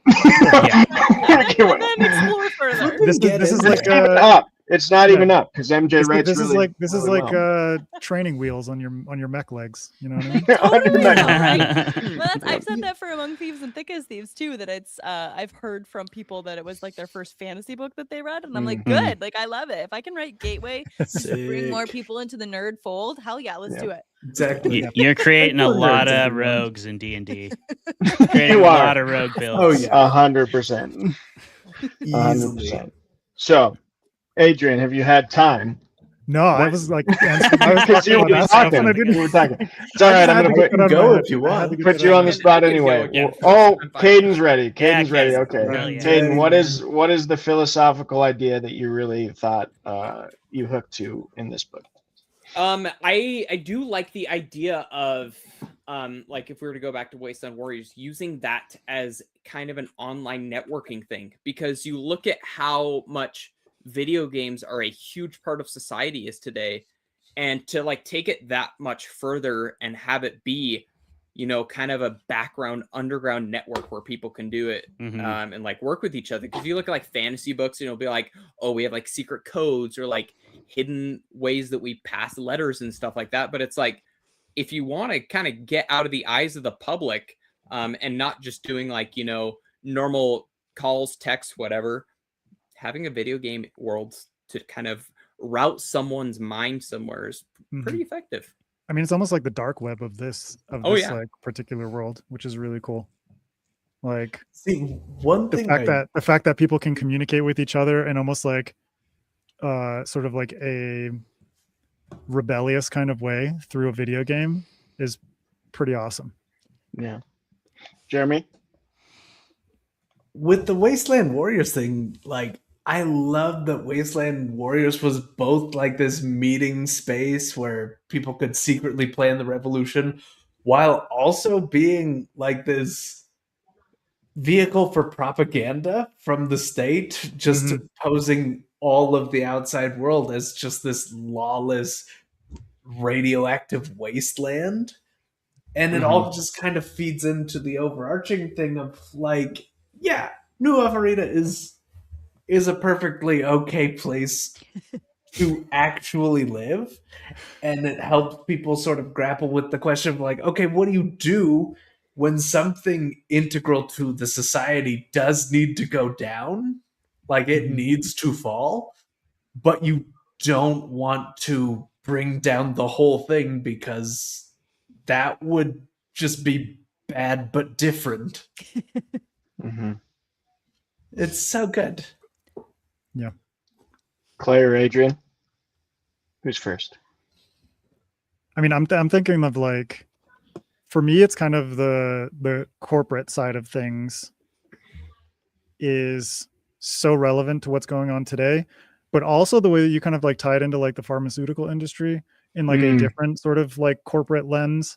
Because there's tech industry and all of that kind of stuff.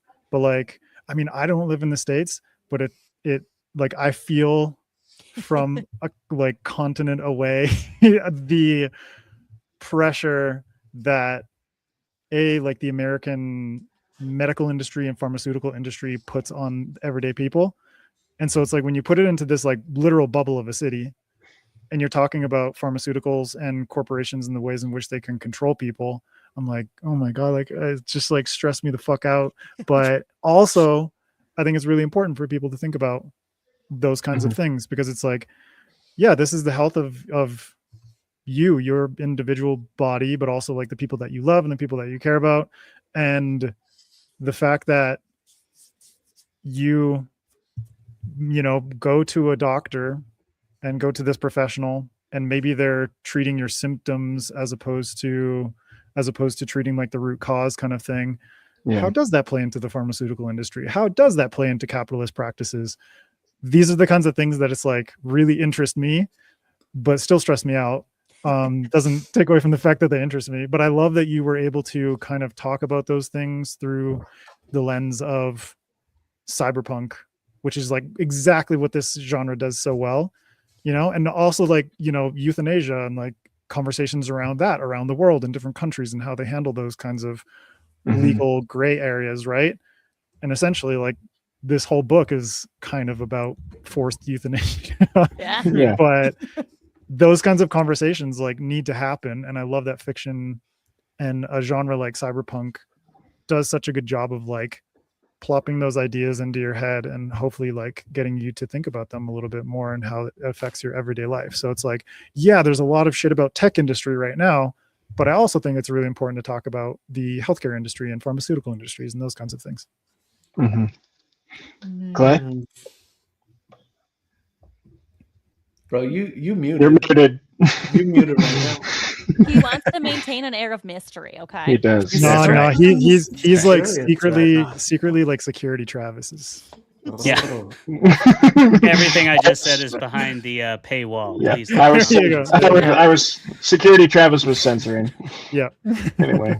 Now, I guess just piggybacking, because I agree with everything that's been said so far, is well represented in this book. And I think the final thing I could add to that is how well you show the interwoven nature of all those ethical and moral dilemmas with society.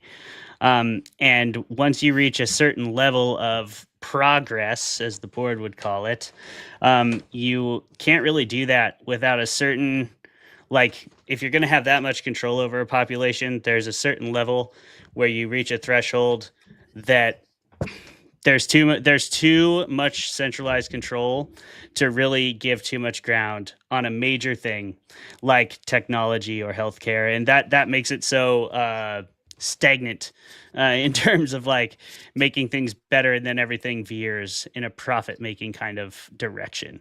And I think you've shown how those things are all woven together. We have this council with literal godlike powers. Whatever means that might have been created for, that power has now been granted to the people who want to control society and everybody under them at every single level possible, and also keep them buying into the system as if it is benefiting them and like believing in it on like a cult level. And you do it in a way that is like snarky and fun and like fast paced and energetic. Like I feel like I'm having fun, not miserable while I'm like wandering through this city, but like you're still making me think about things that if I think about them too long, I do get miserable. So that's pretty awesome. And the interconnectedness of like a capitalistic technocracy that sort of has us all addicted to our technology and completely dependent on it isn't that far away. And like this does a really good job of sort of introducing the thought process around why that might not be the best idea or the best direction. Yeah, because at the end of the day, MJ, you are a very entertaining storyteller. So yes, 100%. I hope you continue that, even if it's dark. I will. I will definitely pivot it to you, MJ. But I want to give my thoughts on like you hit the nail on the head with.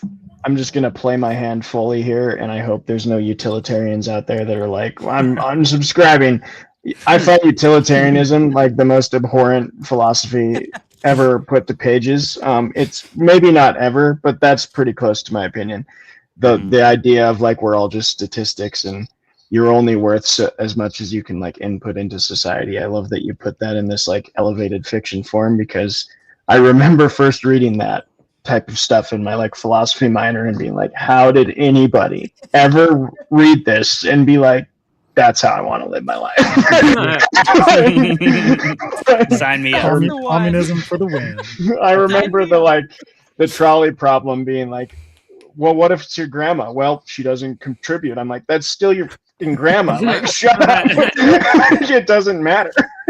Anyway, so I loved that you put that kind of like spotlight on the final end of what I think a lot of utilitarian philosophy would lead to is like, yeah, give us an algorithm and it's going to show us who's the most productive, and those people live and the other people die. Right. They might not want to admit it, but I think that's where their philosophy kind of goes. But to turn the question to you, I'd say, what is a philosophy quandary that you had writing this that you would like to flesh out more in the future, that you don't think you got to gnaw on enough? Ooh, there's like a whole bunch of them. I mean, there's one there. I think there's endless meat on the particular bone, which is the idea of like convenience or safety versus control in a society, and finding the balance. So like when I've had one of the other chats I did promoting this book, I had talked about what the why would people get this chip installed, like what even does it do? Well, when you have the chip that they all get installed, I mean, first of all, it's not optional, but you walk up to your door of your home, you don't need keys, you don't have to unlock the door, you don't have to worry about locking it behind you. It just unlocks for you because it knows it's you, because the chip is there. Very convenient, right? If you have a medical emergency, say you have a heart attack and you're home alone, or you're choking and you're eating lunch and you're home alone, that's okay. The chip identifies that something bad has happened and calls emergency services, and they will be there in just a moment, right? Like there are a lot of things that seem really good about having this level of, integrated technology into our everyday life. But it's really, you only have to scratch a little bit to see the darkness behind that, beneath that surface, right? Like, okay, yeah, the medical, services can find you. That means so can whoever else has that tracking data, like, do I want, and we see this, I guess I did kind of get to explore that particular one fully in the text, because we see a point where there is a medical situation where they don't want, they don't want assistance. And oops.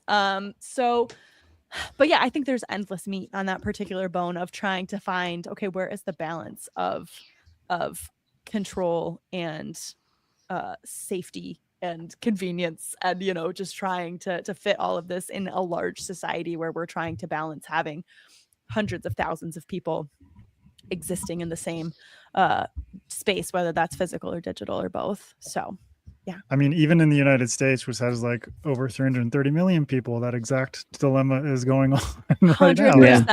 100%. Yeah. It's just like, oh, hey, we're just gonna like start installing, CCTV everywhere, and we can all It's for track you on your pets, phone. Adrian. It's for pets. Yeah, that's true. That's true. Also, the surveillance and cameras and recording devices in cars are also for pets. They just want to develop a very fully fleshed soundtrack. If you lose of your animal cat, sound. you will find them. You will find your cat. Find It'll be your like cat. it'll be like the collar on the cat in Men in Black, but just like a tech corporation instead of aliens.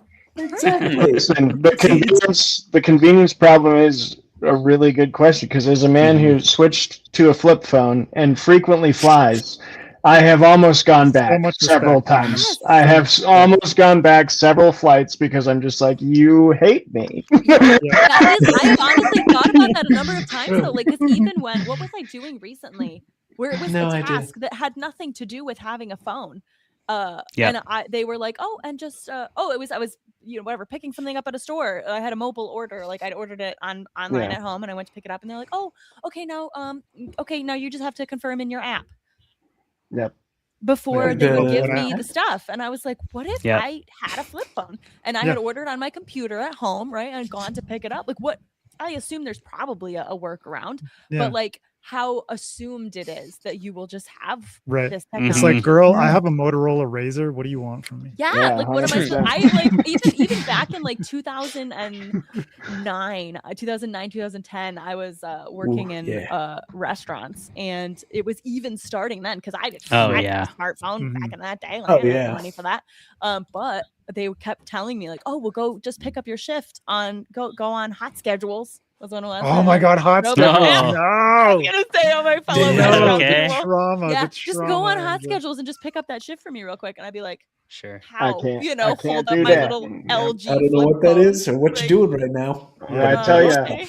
I feel a certain way when I raise my hand at restaurants, and I'm like, "Do you have a physical menu?" I can't. I can't do Don't the give me a QR. QR code anymore. That's what you get for living in the past. Yeah. You 100%. caveman. I am. Oh I'm a barbarian. Yeah. I grew up on a Harmstead. What do you expect? You expect me to Just have like a that. smartphone? Just like that poor security guard. All right, I have one more question for everybody, and I'm gonna reverse because I think our more pretentious questions came first, so we're gonna reverse the order in this episode, and we're gonna do the simple one for the last one, and that is I just want to know who everyone's favorite character is and why. Boom. Not MJ. I have a different question for you, MJ. I mean, obviously Emerson. Emerson is my favorite character. And I love what you did with Emerson's character. Big sucker for that as well. When the person I love the most goes through that sort of a character arc, we'll say. But I love Emerson's character for having he's got that fun, sarcastic, quirky energy, sort of like an outsider everywhere he goes. I'm kind of a sucker for that character that's caught between worlds. And Emerson is like a vital part of the partnership that ironically wields most of the power, but sort of has none of the power. So he's in a really precarious situation with Torin. And I really enjoyed that dynamic. It was always fun when Emerson was on the page. It's just one of those characters, I think. If Emerson is in the conversation, I found it really engaging, and yeah, so that's why he's my favorite character. All right, Jeremy, you're making the sounds like you have an answer. Hey, I've always got an answer. I've got one in the barrel. I think, as far as characters that I think like, ooh, this is great that this one's here. Obviously, Emerson. If it's like, if we're going like the way of like, ooh, I am super interested to see what's happening and what happens next. It's whenever Torin's on the page, Sure. It's like, I don't know how this scene is going to end and who's going to be alive when I get to the end of the chapter with this guy. Less people. Yeah. Less, like, at most, same number of people. No more people are going to be added with him included in the scene. New guy just shows up and he's gone immediately. Yeah. New guy shows up. Either he's gone or somebody else is. That's how it goes. Trade him in. That's good. Yeah. I like Liv in the sense that like she goes through the most dramatic character arc in my opinion, and it was like she was essentially the vehicle for everything in this book to happen, and that's the kind of like character that I gravitate towards in terms of like she was a combination of someone who was active, but like she became active through extremely stubborn passiveness. It was like, girl, you needed to be fucking broken before you realized like what's actually going on. So I appreciated her for that. She went through a really dramatic character arc, but one that was very understandable and easy to empathize with. But then she was also the catalyst for so much other stuff to happen. Even if she didn't purposefully mean for something to happen, she was still the catalyst, which I really appreciated. And she kind of like bridged the gap between every character in a way, where it was like, I like how she interacted with Signa. I like how she interacted with Emerson and all these different characters. Torin, even though her interaction with Reyna was much more minimal, it was still like things that were happening to Liv affected Reyna. So she was like that central character that made everyone else possible, kind of thing. Yeah. Well, I think it was really cool to see things through Raina's eyes at certain points where we get to see kind of like, the corporate idea. Because like we do get to see Liv's growth throughout it and how she learns more. But it's interesting to kind of start on the side, isn't the most benevolent, and to look there and kind of go through that. It's such an interesting route to watch. Mm-hmm. And it's so interesting too with like when you see Raina's perspective to see like oh, the bad guys aren't omniscient, but they are really smart. They're not too many steps behind the protagonists when shit's going down, and they can put things together and actually really make things happen. It's crazy. Yeah, Raina's arc is interesting too, because in terms of like actual moral movement, I don't think she actually changes that much. She mostly just responds to like threats. In terms of her arc, when she does sort of dip, it's more just her reaction to the way that things are going politically in her story. But she doesn't change, I don't think, much as a character. But where her arc still develops for the reader is interesting, because it kind of reveals that there's a lot more to her than her archetype would make us believe. Like we see the levels to which she's willing to compromise and flex and find workarounds for tribulation, all throughout her story. And at the end, she makes a big decision that affects the entire world. But she's willing to make that, and you kind of sneak into that she she's still experimenting. She's always trying to progress. And I thought that was really, really awesome. Yeah. Like you stuck with that, even though you kind of put us through a cool roller coaster of her character, where we liked her, we didn't like her, we thought she was evil, we realized she wasn't. Also the corporate shenanigans where she's like, yo, fuck these other board members. Absolutely. Don't need corporate sabotage. Yeah. All right. My final question for the night is to you, MJ, and that is, and I forget the term, someone help me, is there an author implant in any of the characters? Like and are you insert author insert self-insert into any of the characters, and are you willing to divulge who it is? Yeah. Cop to implant. There's not. There's not, and there is, because I always say every single character I have ever written, and Killswitch Protocol is no exception, has some piece of me, and I just say I like to take my own failings and personality flaws and just hand them out like party favors. So some of them get this like Liv and her kind of that deer in the headlights, like that is a way I fear I might react if actually put into a situation where I would need to take action, right? So I think that's like part of the fun for me of writing fiction, is getting to explore different situations that I'm not and hopefully will never be in, and see them through different lenses that could be versions of me in the multiverse and how I might do things. Great answer. Yes. Well, that's what I got for the panel, folks. So, Clay, I'm handing the mic back to you. And if anyone wants to see Security Travis again, tune into our next book launch episode, and he'll be back. He was exclusively there. Thank you so much, everybody, for coming out to celebrate Killswitch Protocol from MJ Kuhn. Do go out and order it. It's on audiobook as well, so you can get it wherever you like to consume your literary fiction. It's a lot of fun. Please do go get it. Again, she already bought the house. Okay. Adrian and Kaden. I feel like that's like the main pitch for this show. Come on, MJ, you should really lean into that. I love it. We'll say for on SFF Addicts, we're always like, help me feed my cats. Now it's either the Thorn and Evie Food Fund, which is her cat, or help MJ quit her day job is the other. That's the other one. So, yep. Help MJ quit her day job. Pre-order and help her quit her day job. Right. She already bought the house with day job money, so then let her become a full-time. Got the house money.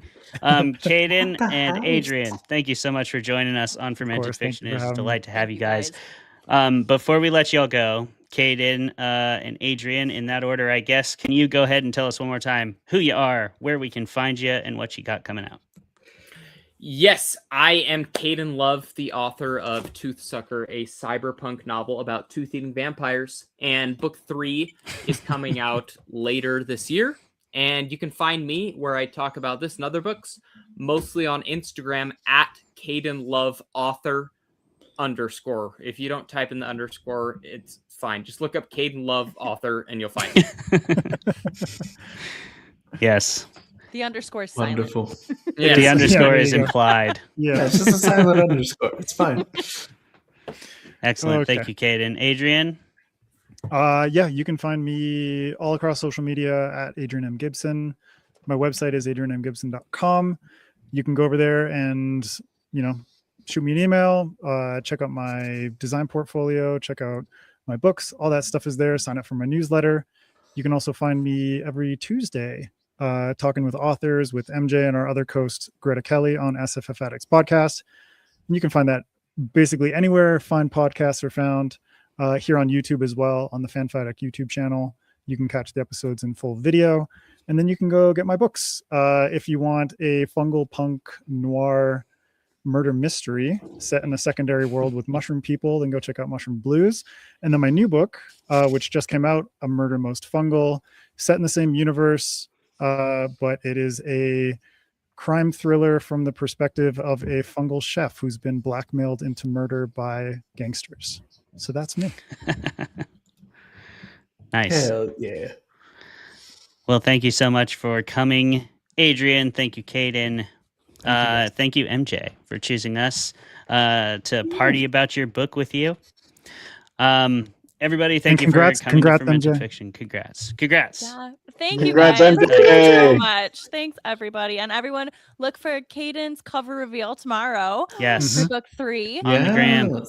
Yes. Yeah, lightly. It's gonna blow your flipping mind, dude. It really is a fucking check out awesome Murder Most cover. Fungal. So yeah, there we go. Do it. Boom. Go do it.